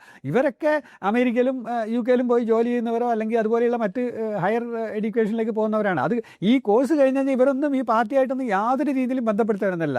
ഒരു 90% കേസ് അതാണ്. അപ്പോൾ ഇവരെ സംബന്ധിച്ചിടത്തോളം ക്യാമ്പസിലെ രാഷ്ട്രീയം എന്ന് പറയുന്നത് കുറേ ആൾക്ക് ഇതൊരു ആളാകാനുള്ള ഒരു അവസരം, ഒരു സപ്പോർട്ട് എന്നുള്ള രീതിയിലാണ് ഇവർ പൊളിറ്റിക്കൽ പാർട്ടിയെ കാണുന്നത് പല വിദ്യാർത്ഥികളും. അപ്പോൾ സ്വാഭാവികമായിട്ടും ഈ പറഞ്ഞ കാര്യങ്ങളിൽ ഇൻവോൾവ് ചെയ്യുന്നവർക്ക് ഒരു ഒരു രാഷ്ട്രീയമായിട്ടുള്ള ഒരു കാരണങ്ങൾ ഒരു ബാക്കപ്പ് ഉണ്ടായിരിക്കാം. അത് തീർച്ചയായിട്ടും അങ്ങനെയൊക്കെ ഉള്ള സംഭവങ്ങൾ കേരളത്തിലുണ്ട്, തീർച്ചയായിട്ടും ഉണ്ടായിരിക്കും. അത് വിദ്യാർത്ഥികളുടെ മാത്രമല്ല, അധ്യാപകരുടെ ഇടയിലും അതുപോലെയുള്ള സംഘടനകളും അതിൻ്റെ കാര്യങ്ങളൊക്കെ ഉണ്ട്. ഒരു പ്രിൻസിപ്പൾ എന്ന രീതിയിൽ സാറിനോട് ഞാൻ ഒരു ക്വസ്റ്റ്യൻ ചോദിക്കട്ടെ. ഈ സ്റ്റുഡൻറ് പൊളിറ്റിക്കൽ പാർട്ടീസ് ശരിക്കും ഒരു കോളേജിന് നല്ലതാണോ, അല്ലെങ്കിൽ ഒരു വിദ്യാലയത്തിന് നല്ലതാണോ? അല്ലല്ല, ഒരിക്കലും നല്ലതല്ല. അതിൽ ഈ പറഞ്ഞ ഈ റാഗിങ്ങിന് ന്യായീകരണം കൊടുക്കുന്ന പോലെയാണ് ഈ ക്യാമ്പസ് പൊളിറ്റിക്സിന് അതിൽ ഇൻവോൾവ് ചെയ്തവർ ന്യായീകരണം കൊടുക്കുന്ന അതേ കാരണം കൂടെ. ഇപ്പോൾ റാഗിങ് എന്ന് പറയുന്നത് നിങ്ങളൊരു സോഷ്യൽ ബീയിങ് ആക്കാൻ വേണ്ടിയാണ്, അല്ലെങ്കിൽ നിങ്ങളിലുള്ള സങ്കോചങ്ങളൊക്കെ മാറ്റിയെടുക്കാൻ വേണ്ടി എന്നുള്ള ആണല്ലോ ഈ റാഗിങ്ങിൻ്റെ ഒരു സൈക്കോളജി ആയിട്ട് കുട്ടികൾ പറയുന്നത്. അതുപോലൊക്കെ തന്നെയാണ് ഈ ക്യാമ്പസ് രാഷ്ട്രീയം എന്ന് പറയുന്നത്. വിദ്യാർത്ഥികളുടെ ഇടയിൽ രാഷ്ട്രീയ ബോധം വളർത്താനും അവരെ ഒരു സോഷ്യൽ ബീയിങ് ആക്കി മാറ്റിയെടുക്കാനും നാട്ടിലുള്ള പ്രശ്നങ്ങളിൽ പോസിറ്റീവായിട്ട് ഇടപെടാനുള്ള ഒക്കെ ഒരു സാഹചര്യം എന്നൊക്കെ രീതിയിലായിരിക്കാം ഒരുപക്ഷെ രാഷ്ട്രീയത്തിനെ കാണുന്നത്. പക്ഷേ ഇന്നത്തെ രീതിയിൽ കേരളത്തിൽ ഒരു ക്യാമ്പസിലും ആ രീതിയിലല്ല ക്യാമ്പസിൽ രാഷ്ട്രീയം നടക്കുന്നത്. അത് പരസ്പരം വിദ്യാർത്ഥികളുടെ ഇടയിലുള്ള ഒരു എനിമിറ്റി ക്രിയേറ്റ് ചെയ്യുക എന്നുള്ള രീതിയിൽ കവിഞ്ഞ് അതിന് വലിയ ഒരു മീനിങ് ഉള്ളതായിട്ട് എനിക്ക് തോന്നിയിട്ടില്ല. അതുകൊണ്ട് എന്നെ സംബന്ധിച്ചിടത്തോളം ഈ ക്യാമ്പസിലെ രാഷ്ട്രീയം തീർച്ചയായിട്ടും നല്ലതല്ല എന്നേ ഞാൻ പറയുള്ളൂ. വളരെ റെയർ കേസസ് ഉണ്ടായിരിക്കാം, കുറേ വിദ്യാർത്ഥികൾക്ക് ഇതുകൊണ്ട് ചില ഗുണങ്ങൾ ഉണ്ടായിരിക്കാം. പക്ഷേ ഓവറോൾ പറയുകയാണെങ്കിൽ അതുകൊണ്ട് അധ്യയനം എന്നുള്ള ഒരു കാര്യത്തിന് അത് പോസിറ്റീവ് അല്ല എന്നെ സംബന്ധിച്ചിടത്തോളം. 2018 ഇന്ത്യൻ എക്സ്പ്രസ്സിലെ ഒരു ആർട്ടിക്കിൾ പബ്ലിഷ് ചെയ്തിട്ടുണ്ടായിരുന്നു. അപ്പോൾ അതിൽ പറയുന്നത് 2017 ഇന്ത്യയിലെ സംസ്ഥാനങ്ങളിൽ എടുത്തു നോക്കുമ്പോൾ കേരളം 7th റാങ്കിലാണ്. അത് റാഗിങ് റിലേറ്റഡ് ഇഷ്യൂസ് ഉള്ളതിൽ. അപ്പം 7th റാങ്ക് എന്ന് പറയുമ്പോൾ നമുക്ക് അത് എത്രത്തോളം അതിൻ്റെ ഇൻറ്റൻസിറ്റി കേരളത്തിൽ ഉണ്ട് എന്ന് മനസ്സിലാക്കുന്നതാണ്. തീർച്ചയായിട്ടും അത് ഈ പറഞ്ഞ 7th റാങ്ക് എന്നുള്ളത് ഇറ്റ്സ് പോസിബിൾ. കാരണം അത്രയും ഡീറ്റെയിൽ ആയിട്ടുള്ള സ്റ്റാറ്റീസ് എൻ്റെ കയ്യിൽ ഇല്ലെങ്കിൽ കൂടെ അങ്ങനെ സംഭവിക്കാവുന്നുള്ളൂ. അങ്ങനെ ഇപ്പം ഇന്ത്യൻ എക്സ്പ്രസിൽ അങ്ങനെ ഒരു റിപ്പോർട്ട് വന്നിട്ടുണ്ടെങ്കിൽ അതിൽ തീർച്ചയായിട്ടും ഒരു വാസ്തവം ഉണ്ടാവും. അപ്പോൾ ഇതിന് ശരിയാണ് പല ഇൻസിഡൻറ്റുകളും കേരളം ഇപ്പോൾ ഈ പറഞ്ഞ 2024 ഫെബ്രുവരിയിൽ വെറ്റിനറി കോളേജിൽ ഒരു വളരെ സിവിയർ ആയിട്ടുള്ള ഒരു റാഗിങ് ഇൻസിഡൻറ്റ് ഉണ്ടായിട്ടുണ്ട്. അതൊക്കെ എല്ലാ മാധ്യമങ്ങളും അത്രയും ഗംഭീരമായിട്ട് റിപ്പോർട്ട് ചെയ്ത് ജനങ്ങളിലേക്ക് എത്തിച്ചൊരു കാര്യമാണ്. 19 വിദ്യാർത്ഥികളാണ് അതിൻ്റെ പേരിൽ സസ്പെൻഷനിലായതും അപ്പം ആ സിവിയറിറ്റി ഒക്കെ എല്ലാവർക്കും അറിയുന്ന കാര്യമാണ്.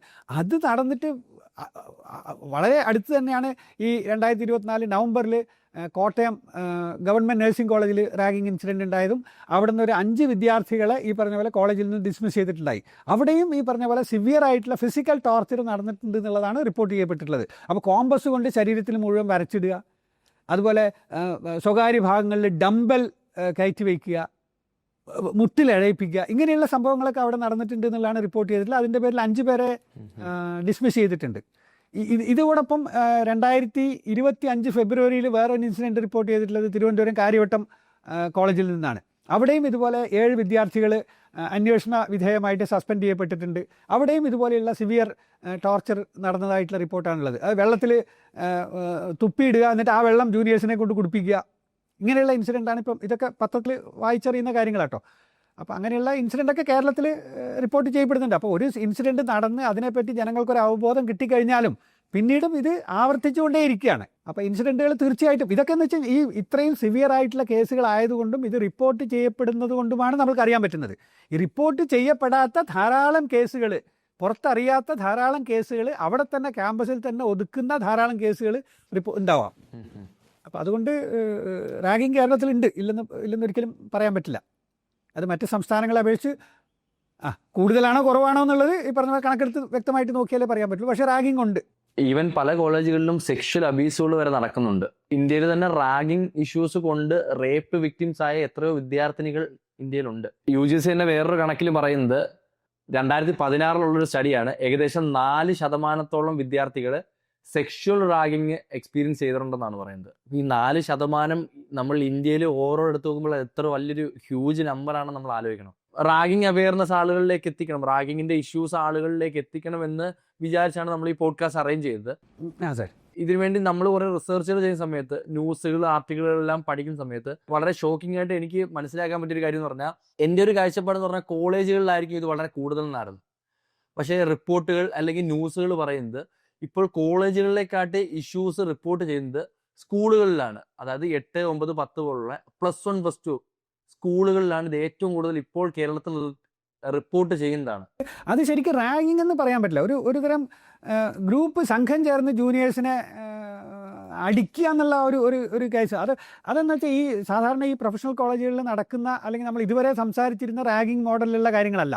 ഇതുവരെ സംസാരിച്ച് നമ്മൾ ഹോസ്റ്റൽ റൂമുകളിൽ രാത്രി സമയങ്ങളിൽ അല്ലെങ്കിൽ ഒറ്റപ്പെട്ട സ്ഥലങ്ങളിലൊക്കെ നടക്കുന്ന കാര്യങ്ങളായിട്ടാണ്. പക്ഷേ ഈ സ്കൂളുകളിൽ നടക്കുന്നത് അങ്ങനെയല്ല. കാരണം അതിനുള്ള സാഹചര്യം അവിടെ ഇല്ല. ഇപ്പോൾ സ്കൂളുകളെ സംബന്ധിച്ചിടത്തോളം മിക്ക സ്ഥലങ്ങളിലും ഹോസ്റ്റലോ അങ്ങനെയുള്ള സൗകര്യങ്ങളില്ല. അപ്പോൾ അവിടെ നടക്കുന്നത് സ്കൂളുകളിൽ വെച്ച് പിന്നെ കുറച്ച് ചെറിയ ചെറിയ സ്പർദ്ധകൾ ഈ ജൂനിയേഴ്സും സീനിയേഴ്സും തമ്മിൽ ഉണ്ടായിരിക്കുക. ഇതിനുശേഷം ഇവരിത് പകരം വീട്ടുന്നത് പുറത്തു വെച്ചാണ്. ബസ് സ്റ്റാൻഡുകളിലും അതുപോലെയുള്ള സ്ഥലങ്ങളിലും വെച്ച്, പബ്ലിക്കായിട്ടുള്ള സ്ഥലങ്ങളിൽ വെച്ചിട്ട് സീനിയേഴ്സ് ഈ പറഞ്ഞ ജൂനിയേഴ്സിനെ സംഘം ചേർന്ന് ആക്രമിക്കുക. അത് ഫിസിക്കൽ ടോർച്ചർ മാത്രമാണ് അവിടെ നടക്കുന്നത്. അപ്പോൾ അത് ഈ റാഗിങ് എന്നുള്ള പരിധിയിൽ അല്ല അത് പെടുത്തേണ്ടത്. ശരിക്കും പറഞ്ഞാൽ അത് അക്രമമാണ്. അപ്പോൾ അത്തരം കാര്യങ്ങൾ വിദ്യാലയങ്ങളെ കേന്ദ്രീകരിച്ചുകൊണ്ട് കേരളത്തിൽ നടക്കുന്നുണ്ട് എന്നുള്ളത് ശരിയാണ്. പല ഇൻസിഡൻറ്റും റിപ്പോർട്ട് ചെയ്യപ്പെട്ടിട്ടുണ്ട്. അതിൻ്റെ ഒരുപക്ഷെ ഒരു കാരണം എന്ന് പറയുന്നത് ഈ പറഞ്ഞ അധ്യാപകർക്ക് വിദ്യാർത്ഥികളുടെ ഇടയിലുള്ള കൺട്രോൾ നഷ്ടപ്പെടുന്നു എന്നുള്ള ഒരു കാര്യം കേരളത്തിലുണ്ട്. കാരണം നമ്മൾ ഈ ഇപ്പോഴത്തെ നിയമം അനുസരിച്ച് നമ്മൾ സാമൂഹികമായി നമ്മൾ മുന്നോട്ട് പോയിക്കൊണ്ടിരിക്കുകയാണല്ലോ. അപ്പോൾ നമ്മുടെ പഴയ കാഴ്ചപ്പാടുകളല്ല ഇന്നുള്ളത്. പഴയ കാഴ്ചപ്പാടുകളെന്ന് പറഞ്ഞാൽ അധ്യാപകർക്ക് ഞാനൊക്കെ എൻ്റെ അധ്യാപകരുടെ ഇഷ്ടം പോലെ തല്ലി മേടിച്ചിട്ടുണ്ട്. അപ്പോൾ ഇത് സ്കൂളുകളിൽ ഇത്തരം കാര്യങ്ങൾ തീർച്ചയായിട്ടും നടക്കുന്നുണ്ട്. അപ്പോൾ അത് ഈ പറഞ്ഞ ഒരു അക്രമം എന്നുള്ള രീതിയിലാണ് കണക്കാക്കേണ്ടത്. റാഗിങ് അല്ല ശരിക്കും. എന്നെ സംബന്ധിച്ചിടത്തോളം പേഴ്സണലായിട്ട് പറയുകയാണെങ്കിൽ റാഗിങ് എന്ന് പറയാൻ പറ്റില്ല.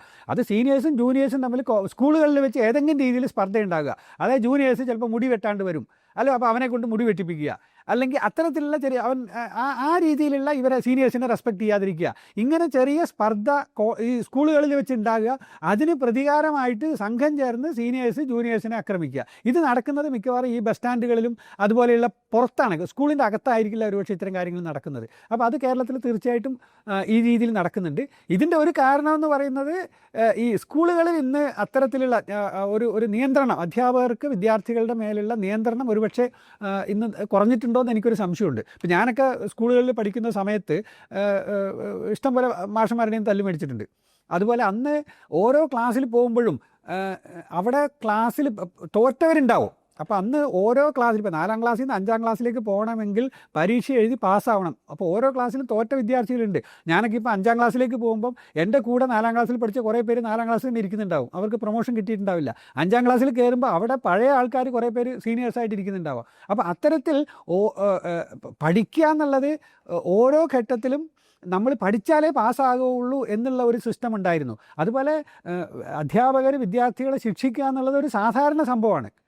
നേരെ വെച്ച് ഇന്ന് ഇതിലൊക്കെ മാറ്റം വന്നു. അതൊക്കെ നമ്മൾ സാമൂഹികമായിട്ട് നമ്മൾ പുരോഗമിച്ചു. അപ്പോൾ പഴയ രീതികൾ നമ്മൾ മാറുന്നു. അപ്പോൾ അത് പഴയതാണ് നല്ലത്, ഇപ്പോഴത്തെ കാര്യം മോശമാണെന്ന് ഞാൻ ഒരിക്കലും പറയില്ല. പക്ഷേ ഇങ്ങനെയുള്ള സംഭവങ്ങൾ ഇന്നിപ്പം ഓൾ പാസ്സാണ്. കേരളത്തിൽ ആരെയും തോൽപ്പിക്കാൻ പാടില്ല, വിദ്യാർത്ഥികളെ തോൽപ്പിക്കാൻ പാടില്ല, വിദ്യാർത്ഥികളെ ശിക്ഷിക്കാൻ പാടില്ല, വിദ്യാർത്ഥികളെ വഴക്ക് പറയാൻ പാടില്ല. ഇങ്ങനെ കുറേ നിയമങ്ങൾ ഈ കാലത്തിനനുസരിച്ച് മാറിയിട്ടുണ്ട്. അപ്പോൾ ഇതിൻ്റെയൊക്കെ പേരിൽ ഒരുപക്ഷെ വിദ്യാർത്ഥികളെ സംബന്ധിച്ചിടത്തോളം കുറേ കൂടെ ലൈറ്റർ കൺട്രോൾ അവർക്ക് കോളേജിൽ നിന്ന് സ്കൂളുകളിൽ നിന്ന് കിട്ടുന്നുണ്ടോ എന്നുള്ള സംശയമുണ്ട്. അപ്പോൾ അതിൻ്റെയൊക്കെ പേരിൽ ഇത്തരം കാര്യങ്ങളിൽ ഇടപെടാൻ കുട്ടികൾക്ക് താല്പര്യം വരുന്നു. അവരെ അത് നിയന്ത്രിക്കാൻ അവരുടെ രക്ഷകർത്താക്കളോ അല്ലെങ്കിൽ അധ്യാപകരോ ഒരുപക്ഷെ അതിനുള്ള സാഹചര്യം ഉണ്ടാകുന്നില്ല. അപ്പോൾ അങ്ങനെയുള്ള കേസുകളിൽ മുമ്പ് ഈ പറഞ്ഞ സ്കൂളുകളിലൊന്നും ഇങ്ങനെയുള്ള യാതൊരു ഇൻസിഡൻറ്റും ഇല്ല. ഈ സ്കൂളിൽ +1 +2 സ്കൂളിൽ ഇപ്പം പുതുതായി ക്ലാസ് തുടങ്ങാൻ നേരത്തെ +2 ഉള്ള വിദ്യാർത്ഥികൾ ഈ +1 വിദ്യാർത്ഥികളെ സ്വീകരിക്കുമല്ലോ. അങ്ങനെ എന്തോ ഫ്രഷേഴ്സ് ഡേ സമയത്ത് അവർ കുറേ കാർഡുകൾ ഉണ്ടാക്കി. അപ്പോൾ ഈ അടുത്ത് ന്യൂസിൽ വന്നതാണ്. ഞങ്ങൾ പറയും നീയൊക്കെ കേൾക്കും എന്നൊരു ചെറിയ കാർഡിനകത്തൊരു മുട്ടായി സ്റ്റാപ്പിൾ ചെയ്ത് അതിനകത്ത് കുറേ പ്രോട്ടോകോൾസുകൾ, അതായത് എന്താണ്, ഫോൺ ഉപയോഗിക്കാൻ പാടില്ല, ഷൂ ഉപയോഗിക്കാൻ പാടില്ല, പ്രേമിക്കാൻ പാടില്ല, പുകവലിക്കാൻ പാടില്ല, ഫോൺ ഉപയോഗിക്കാൻ പാടില്ല, അങ്ങനെയുള്ള കുറച്ച് പ്രോട്ടോകോൾസുകളെല്ലാം വെച്ചൊരു ചെറിയൊരു കാർഡ് ഫോർമാറ്റിലാക്കി പോലീസ് പിടിച്ചതാണ്. ഈ അടുത്ത ന്യൂസിൽ വന്നതാണ്. അപ്പം എത്രത്തോളം അത് അതിനകത്ത് നിലവിലത്തെ ഒരു സിനിമയുടെ ഒരു ഹീറോയുടെ പോസ്റ്ററും വെച്ച് ഒരു ഹീറോയിക് രീതിയിലാണ് +2 പഠിക്കുന്ന കുട്ടികളാണ് ഈ ചെയ്തത്. ശരിക്കും ഇത് എത്രത്തോളം അപകടകരമാണ്. ഇവരതിൻ്റെ ഇൻറ്റൻസിറ്റി മനസ്സിലാക്കുന്നില്ല. ഒരു വ്യക്തിക്ക് വേണ്ട വ്യക്തി സ്വാതന്ത്ര്യം എന്താണെന്ന് ഇവർ മനസ്സിലാക്കുന്നില്ല എന്നതുകൊണ്ടാണ് ഇതെല്ലാം ഉണ്ടാവുന്നത്. ശരിയാണ്, അത് ഈ പറഞ്ഞ പോലെ നിയന്ത്രണത്തിൻ്റെ അഭാവം തന്നെയാണത്. ഞാൻ പറഞ്ഞ സ്കൂളുകളിലാണെങ്കിലും അവിടുത്തെ അധ്യാപകരും രക്ഷകർത്താക്കളും ശ്രമിച്ചു കഴിഞ്ഞാൽ മാറ്റിയെടുക്കാൻ പറ്റുന്ന കാര്യങ്ങളേ ഉള്ളൂ. അപ്പോൾ ശ്രദ്ധ കുറവ് കൊണ്ട് തന്നെയാണ് ഇത്തരം കാര്യങ്ങൾ ആവർത്തിക്കപ്പെടുന്നതും സംഭവിക്കുന്നതും. അതുകൊണ്ട് തന്നെയാണ് നമ്മൾ വിചാരിച്ചു കഴിഞ്ഞാൽ തീർക്കാൻ പറ്റുന്ന കാര്യങ്ങളേ ഉള്ളൂ ഇതൊക്കെ. ഒരു വിദ്യാർത്ഥിക്ക് സ്കൂളിൽ അല്ലെങ്കിൽ കോളേജിൽ അല്ലെങ്കിൽ ഹോസ്റ്റൽ പുറത്തെവിടെ ആയാലും എവിടെ വെച്ചാലും ഒരു റാഗിങ് അനുഭവം ഉണ്ടായാൽ എന്തായിരിക്കണം അയാൾ ചെയ്യേണ്ട സ്റ്റെപ്പുകൾ? റിപ്പോർട്ട് ചെയ്യുക എന്നുള്ളതാണ് ആദ്യത്തെ സ്റ്റെപ്പ്. അത് അധികാരികളെ അറിയിക്കുക. എത്രയും പെട്ടെന്ന് വിദ്യാർത്ഥികളെ സംബന്ധിച്ചിടത്തോളം അധ്യാപകരുടെയും കോളേജിൻ്റെയൊക്കെ ഫോൺ നമ്പർ അവരുടെ കയ്യിലുണ്ട്. അപ്പം എത്രയും പെട്ടെന്ന് ആ ടീച്ചേഴ്സിനെയോ അല്ലെങ്കിൽ അവരുടെ പ്രിൻസിപ്പാൾ രീതിയിലേക്ക് റിപ്പോർട്ട് ചെയ്യുക എന്നുള്ളതാണ് കുട്ടികളെ സംബന്ധിച്ചിടത്തോളം ധൈര്യപൂർവ്വം ചെയ്യുക എന്നുള്ളതാണ് അവർക്ക് ചെയ്യാനുള്ള ഏറ്റവും ആദ്യമായിട്ട് ചെയ്യേണ്ട കാര്യം. അത് മറച്ചു വയ്ക്കുന്നതോടുകൂടി അതിൻ്റെ കാഠിന്യം കൂടുകയാണ് ചെയ്യുന്നത്. അത് പിന്നീട് റിപ്പോർട്ട് ചെയ്യുമ്പോഴത്തേക്ക് ഇത് വളരെ വൈകിപ്പോയി ചെറിയ കാര്യങ്ങൾ അവിടെ വെച്ച് തീർക്കാവുന്നതിന് പകരം അത് വലിയ സീരിയസ് ആയിട്ടുള്ള കാര്യങ്ങളിലേക്ക് പോവുക ചെയ്യുന്നത് റിപ്പോർട്ട് ചെയ്യാത്തിടത്തോളം. അപ്പോൾ കുട്ടികളെ സംബന്ധിച്ചിടത്തോളം ചെറിയ ബുദ്ധിമുട്ടുണ്ടായാൽ കൂടെ അത് പെട്ടെന്ന് അത് റിപ്പോർട്ട് ചെയ്യണം എന്നുള്ളതാണ് ഏറ്റവും ആദ്യം ചെയ്യേണ്ട കാര്യം. അങ്ങനെ റിപ്പോർട്ട് ചെയ്തു കഴിഞ്ഞാൽ വേണ്ടത്ര സപ്പോർട്ട് ഈ അതോറിറ്റിയിൽ നിന്ന് ഉണ്ടായില്ലെങ്കിൽ എന്ത് ചെയ്യാം? കാരണം ഇപ്പം ഈ സീനിയേഴ്സിനെ ഫേവർ ചെയ്യുന്ന സ്റ്റാഫ്സ് കാണും ചിലപ്പോൾ. അപ്പം അങ്ങനെ ഉണ്ടെങ്കിൽ ഈ അതോറിറ്റിയിൽ നിന്ന് വേണ്ടത്ര സപ്പോർട്ട് എനിക്ക് കിട്ടിയില്ലെങ്കിൽ, റിപ്പോർട്ട് ചെയ്യുന്ന ആകെ കിട്ടിയില്ലെങ്കിൽ എന്താണ് നെക്സ്റ്റ് സ്റ്റെപ്പ്? തീർച്ചയായിട്ടും അതിൻ്റെ അടുത്ത ലെവലിലേക്ക് പോകാം. ഇപ്പോൾ ധാരാളം അവന്യൂസ് ഉണ്ട്. രക്ഷകർത്താക്കളെ അറിയിക്കാം. തീർച്ചയായിട്ടും രക്ഷകർത്താക്കൾ അത് എഴുതി തള്ളില്ലല്ലോ. അവരെ സംബന്ധിച്ച് അവരുടെ കുട്ടിക്ക് ഒരു ബുദ്ധിമുട്ടുണ്ടായി എന്ന് പറഞ്ഞാൽ അവരത് ഏറ്റെടുക്കും. അവർക്ക് തീർച്ചയായിട്ടും അതിൻ്റെ അടുത്ത സ്റ്റേജ് എന്നുള്ള രീതിയിൽ പോലീസ് സ്റ്റേഷനിലേക്ക് കംപ്ലയിൻറ്റ് കൊടുക്കാം. നേരിട്ട് പോലീസ് സ്റ്റേഷനിലേക്ക് കംപ്ലയിൻറ്റ് കൊടുക്കാം. അപ്പോൾ അതിൽ ആക്ഷൻ എടുത്തിരിക്കണം. അത് കഴിഞ്ഞിട്ട് ഈ പറഞ്ഞ ഹെൽപ്പ് ലൈൻ നമ്പറുകളുണ്ട്. ഈ പറഞ്ഞ UGC സൈറ്റിൽ national anti ragging help line നമ്പറുണ്ട്. ആ നമ്പറിലേക്ക് റിപ്പോർട്ട് ചെയ്യാം. അപ്പോൾ കുട്ടികൾക്ക് ഈ പറഞ്ഞ കാര്യങ്ങളൊക്കെ ചെയ്യാനുള്ള അവന്യൂസ് ധാരാളമുണ്ട്. അതോറിറ്റീസിൻ്റെ ഭാഗത്ത് നിന്ന് പോസിറ്റീവായിട്ടുള്ള ആക്ഷൻ വന്നില്ലെങ്കിൽ കൂടെ അത് വേറെ രീതിയിൽ അത് സീരിയസ് ആക്കാൻ ഉള്ള അവന്യൂസ് കുട്ടികളെ സംബന്ധിച്ചിടത്തോളം ധാരാളം ഉണ്ട്. ഒരുവിധ അതോറിറ്റീസ് ഇത് അങ്ങനെ എഴുതി തള്ളില്ല. അവരത് സീരിയസ് ആയിട്ട് തന്നെ എടുക്കും. കാരണം റാഗിങ് ഇൻസിഡൻറ്റ് നടന്നിട്ടുണ്ട്, അതിന് ആക്ഷൻ എടുത്തില്ല എന്ന് തെളിയിക്കപ്പെട്ട് കഴിഞ്ഞാൽ കോളേജിലെ പ്രിൻസിപ്പാളിൻ്റെ എതിരായിട്ട് ആക്ഷൻ എടുക്കാനുള്ള റൈറ്റ് ഉണ്ട് ഇന്ന്. അതുകൊണ്ട് തീർച്ചയായിട്ടും അവർ ആക്ഷൻ എടുത്തിരിക്കും എന്നാണ് എനിക്ക് പറയാനുള്ളത്. ഓക്കെ, എന്തൊക്കെ ചെയ്യാം റാഗിങ് ഒഴിവാക്കാനായിട്ട്? എവിടെ മുതൽ സ്റ്റാർട്ട് ചെയ്യാം? എങ്ങനെ നമുക്ക് എഡ്യൂക്കേറ്റ് ചെയ്യാം? അപ്പം നമ്മൾ നേരത്തെ സംസാരിച്ച പോലെ ഒരു ക്ലാസ് റൂമിൽ എല്ലാവരെയും ഗ്യാദർ ചെയ്യിച്ച് അവയർനെസ് വീഡിയോസ് അല്ലെങ്കിൽ അവയർനെസ്സിന് വേണ്ടി സംസാരിച്ചു കഴിഞ്ഞാൽ ഇവരാരും മാറൂല. അപ്പം എങ്ങനെ ഇവരിലേക്ക് നമുക്ക് റാഗിങ് എന്ന് പറയുന്നത് ഒരു ക്രൈമാണെന്ന് എത്തിക്കാം? അല്ലെങ്കിൽ ഇവരെ എങ്ങനെ എഡ്യൂക്കേറ്റ് ചെയ്യാം? ഒരു മനുഷ്യന് വേണ്ട വ്യക്തി സ്വാതന്ത്ര്യം എന്താണ്, നമ്മൾ ആരെയും കടന്നാക്രമിക്കാൻ പാടില്ല എന്നുള്ളതെല്ലാം, റൈറ്റ് ടു ഫ്രീഡം എന്ന് പറയുന്നത് എങ്ങനെ നമുക്ക് ഈ സ്റ്റുഡൻസിലേക്ക് എത്തിക്കാം? തീർച്ചയായിട്ടും ഇത് ഒരു ഭാഗത്ത് അവയർനെസ് നമുക്ക് വേണ്ടതാണ്. ആ അവയർനെസ് തന്നെ ഒരു ലാർജർ ക്രൗഡിൽ ചെയ്തിട്ട് കാര്യമില്ല. ഇപ്പം സാധാരണ കോളേജുകളിൽ ചെയ്യുന്ന അങ്ങനെയാണ്. നമ്മൾ ഈ ആൻറ്റി റാഗിങ് അവയർനെസ് എന്ന് പറയുന്നത് 100-500 കുട്ടികളുടെ ഒരു ഗ്രൂപ്പിന് ഒരു ഓഡിറ്റോറിയത്തിൽ അവരെയൊക്കെ വിളിച്ചു വരുത്തിയിട്ട് ഒരു അവയർനെസ് സെക്ഷൻ കൊടുക്കുന്നു. അത് ഒരു കുട്ടികളിലേക്ക് എത്തുന്നില്ല. അപ്പോൾ അത് സ്മോളർ ക്രൗഡ്, മേ ബി ഓരോ ക്ലാസ്സിൽ ഒരു 30-50 കുട്ടികളുള്ള ക്ലാസ്സുകളെ കേന്ദ്രീകരിച്ചുകൊണ്ട് വളരെ വ്യക്തമായിട്ട് ഇതിൻ്റെ ഭവിഷ്യത്തുകളെ പറ്റിയും ഇതിൻ്റെ ബുദ്ധിമുട്ടുകളെ പറ്റിയൊക്കെ കുട്ടികൾക്ക് വളരെ വ്യക്തമായിട്ട് പറഞ്ഞ് മനസ്സിലാക്കി കൊടുക്കുക. അതാണ് അവയർനെസ് എന്നുള്ളത് ഉദ്ദേശിച്ചത്. അല്ല നമ്മളൊരു 500 പേരുള്ള ഒരു ക്രൗഡിന് നമ്മൾ ആരൊക്കെ സംസാരിച്ച് കഴിഞ്ഞാലും അത് ആരിലേക്ക് എത്താൻ പോകുന്നില്ല. അപ്പോൾ സ്മോളർ ക്രൗഡിന് വളരെ വ്യക്തമായിട്ടുള്ള അവയർനെസ് കൊടുക്കുക. രണ്ടാമത്തെ കാര്യം എന്ന് പറഞ്ഞാൽ ജൂനിയേഴ്സിന് ഒരു ധൈര്യം കൊടുക്കുക, കോൺഫിഡൻസ് കൊടുക്കുക എന്നുള്ളതാണ്. അവർ ജോയിൻ ചെയ്ത് കഴിഞ്ഞാൽ അവരും ഈ പറഞ്ഞ പോലെ ഓരോ ഗ്രൂപ്പായിട്ട് 10, 30, 50 കുട്ടികളുള്ള ഗ്രൂപ്പായിട്ട് അവർക്ക് വേണ്ട ധൈര്യം, കോൺഫിഡൻസ് കൊടുക്കുക. ഇത് ക്യാമ്പസ് നിങ്ങൾക്ക് മുമ്പ് 1 വർഷം മുമ്പ് ഇവിടെ ജോയിൻ ചെയ്തു എന്നുള്ള ഒറ്റ കാരണം കൊണ്ട് ആർക്കും പ്രത്യേകിച്ച് ഒരു പ്രിവിലേജും ഇല്ല. അത് നിങ്ങൾ മനസ്സിലാക്കുക. നിങ്ങൾ പറയുന്ന ഈ സീനിയേഴ്സ് ജൂനിയേഴ്സും തമ്മിലുള്ള വ്യത്യാസം ഇല്ല. അതുകൊണ്ട് നിങ്ങൾക്കിവിടെ ഏത് സീനിയറിന് ഇവിടെ എന്തൊക്കെ അധികാരമുണ്ടോ ആ അധികാരങ്ങളൊക്കെ നിങ്ങൾക്കും ഉണ്ട് എന്നുള്ള ഒരു കോൺഫിഡൻസ് അവർക്ക് ഉണ്ടാക്കി കൊടുക്കുക. എന്തെങ്കിലും നിങ്ങൾക്ക് ആരുടെ ഭാഗത്ത് നിന്ന് എന്തെങ്കിലും ഒരു ബുദ്ധിമുട്ട് ഉണ്ടായിട്ടുണ്ടെങ്കിൽ ഇമ്മീഡിയറ്റ്ലി നിങ്ങളത് റിപ്പോർട്ട് ചെയ്യണം എന്നുള്ള രീതിയിലുള്ള ഒരു കോൺഫിഡൻസ് ബിൽഡിംഗ് ജൂനിയേഴ്സിൻ്റെ ഇടയിൽ നടത്തണം. അപ്പോൾ ഈ 2 രീതിയിലുള്ള അവയർനെസ് കഴിഞ്ഞു. മൂന്നാമത് ഇവർക്ക് ചെയ്യാനുള്ളത് വിജിലൻ്റ് ആകുക, മോണിറ്ററിങ് ചെയ്യുക എന്നുള്ളത് മാത്രമാണ്. അധ്യാപകരും അതോറിറ്റീസും ശ്രമിച്ചാൽ ആ ക്യാമ്പസിൽ റാഗിങ് നടക്കില്ല എന്ന് എനിക്ക് ഉറപ്പ് പറയാൻ പറ്റും.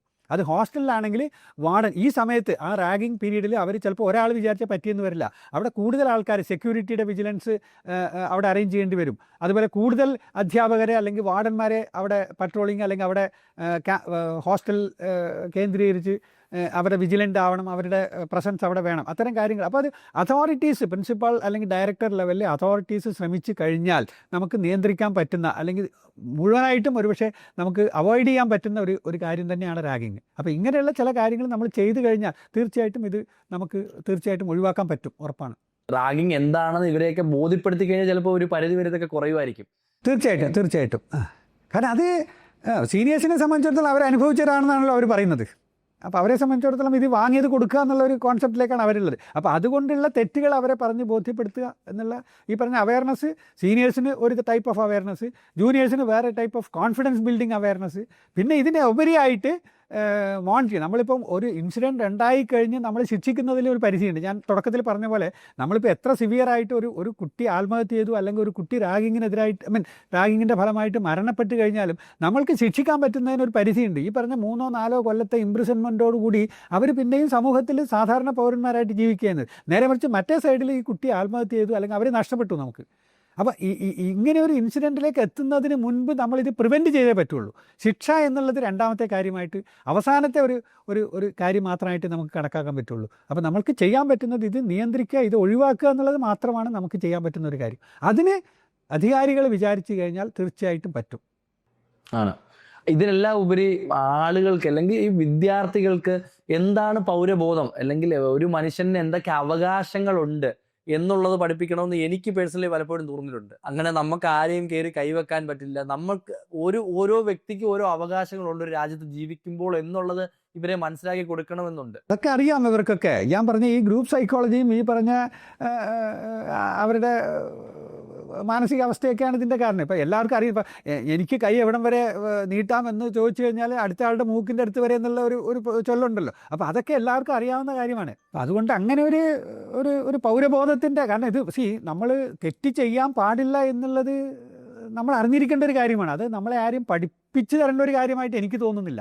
നമ്മൾ ഈ ലോകത്ത് എങ്ങനെ, അതിനാണല്ലോ നമ്മളിപ്പോൾ ഒരു 20 വയസ്സിൽ നമ്മൾ പൊട്ടി വീണതല്ലല്ലോ. നമ്മൾ ജനിച്ച് ഇത്രയും കാലം നമ്മൾ രക്ഷകർത്താക്കളുടെയും അതുപോലെ ഗ്രാൻഡ് പാരൻസിൻ്റെയും സമൂഹത്തിൻ്റെ ഇടയിൽ കൂടെ നമ്മൾ വളർന്ന് ഓരോ സ്റ്റേജിലും നമ്മൾ വിദ്യാഭ്യാസം, നമ്മളിപ്പോൾ LKG മുതൽ നമ്മൾ പഠിക്കുന്ന കാര്യങ്ങൾ മാത്തമാറ്റിക്സും സയൻസും മാത്രമല്ല, പല കാര്യങ്ങളും നമ്മൾ പഠിച്ചു വരുന്നുണ്ട്. അതിൽ ഈ പൗരബോധമൊക്കെ ഉൾക്കൊണ്ടു. അപ്പോൾ ഇതൊക്കെ കഴിഞ്ഞിട്ടും ഇവർ തെറ്റ് ചെയ്യുന്നുണ്ടെങ്കിൽ അത് ആ ഒരു കൂട്ടം, ഒരു ഗ്രൂപ്പിൻ്റെ ഒരു ക്രിമിനൽ മൈൻഡ് മാത്രമായിട്ട് കണക്കാക്കാം. അപ്പോൾ അവർക്ക് പൗരബോധം പറഞ്ഞു കൊടുക്കാത്തതിൻ്റെ കുഴപ്പമല്ല, അവർ മനസ്സിലാക്കാത്തതിൻ്റെ കുഴപ്പമാണെന്നാണ് എനിക്ക് തോന്നുന്നത്. അപ്പോൾ അതിനുള്ള പോംവഴി ഒരു സൈഡിൽ അവരെ മനസ്സിലാക്കിപ്പിക്കാൻ ശ്രമിക്കുക, മറ്റേ സൈഡിൽ ഇത് പ്രിവെൻഷൻ എന്നുള്ള ഒരു രീതിയിലേക്ക് നമ്മുടെ മോണിറ്ററിങ്ങും നമ്മുടെ അധികാരികളുടെ ഒരു വിജിലൻസ് ആറ്റിറ്റ്യൂഡ് ഉണ്ടാകുക. ഇത് കഴിഞ്ഞ് സംഭവിക്കുന്നുണ്ടെങ്കിൽ അതിന് ന്യായമായ ശിക്ഷ ഉറപ്പുവരുത്തുക എന്നുള്ള ഒരു കാര്യം കൂടി ഇതിൽ ചെയ്യാനുണ്ട്. അപ്പോൾ അവിടുന്ന് എങ്ങനെയെങ്കിലും പൊളിറ്റിക്കൽ ഇൻഫ്ലുവൻസ് കൊണ്ടോ അല്ലെങ്കിൽ കോടതിയുടെ കാലതാമസം കൊണ്ടോ ഒക്കെ നമുക്ക് രക്ഷപ്പെടാനുള്ള പഴുതുകളുണ്ട് എന്നുള്ള ഒരു ബോധം ഒരുപക്ഷെ വരാൻ പാടില്ല. അത് തീർച്ചയായിട്ടും നമ്മൾ ചെയ്തു കഴിഞ്ഞാൽ നമ്മൾക്ക് തീർച്ചയായിട്ടും ശിക്ഷ കിട്ടും. ഇപ്പോൾ ഇന്ത്യൻ സിസ്റ്റം അനുസരിച്ച് തന്നെ 3 കൊല്ലത്തെ ശിക്ഷയാണെങ്കിലും 5 കൊല്ലത്തെ ശിക്ഷ അത് നമുക്ക് കിട്ടും എന്നുള്ളത് ഉറപ്പുവരുത്താൻ പറ്റും. പക്ഷേ അതിന് പലപ്പോഴും ഈ കാലതാമസം വരുന്നുണ്ട്, ജഡ്ജ്മെൻറ്റിന് കാലതാമസം വരുന്നുണ്ട് എന്നുള്ളത് ഒരു പക്ഷേ ഇതിൻ്റെ ഇപ്പം ഞാൻ പറഞ്ഞ ഈ 2024 നടന്ന വയനാട് ഇൻസിഡൻറ്റിന് വരെ ഇപ്പോഴും ഒരു തീരുമാനമായിട്ടില്ല. അവസാനമായിട്ട് ഒരു ചോദ്യം കൂടെ ചോദിച്ചോട്ടെ, ഞാൻ സാറിന് ചോദിക്കാൻ വിട്ടുപോയതാണിത് പലപ്പോഴും. UGC ആണല്ലോ റാഗിംഗ് അതോറിറ്റി എന്ന് പറയുന്നത് ഇന്ത്യയുടെ. അതെ. സംസ്ഥാനങ്ങൾക്ക് സെപ്പറേറ്റ് ആയിട്ട് അങ്ങനെ ഒരു അതോറിറ്റി ഉണ്ടോ റാഗിംഗ് സെൽ എന്ന രീതിയിൽ? ഇല്ല.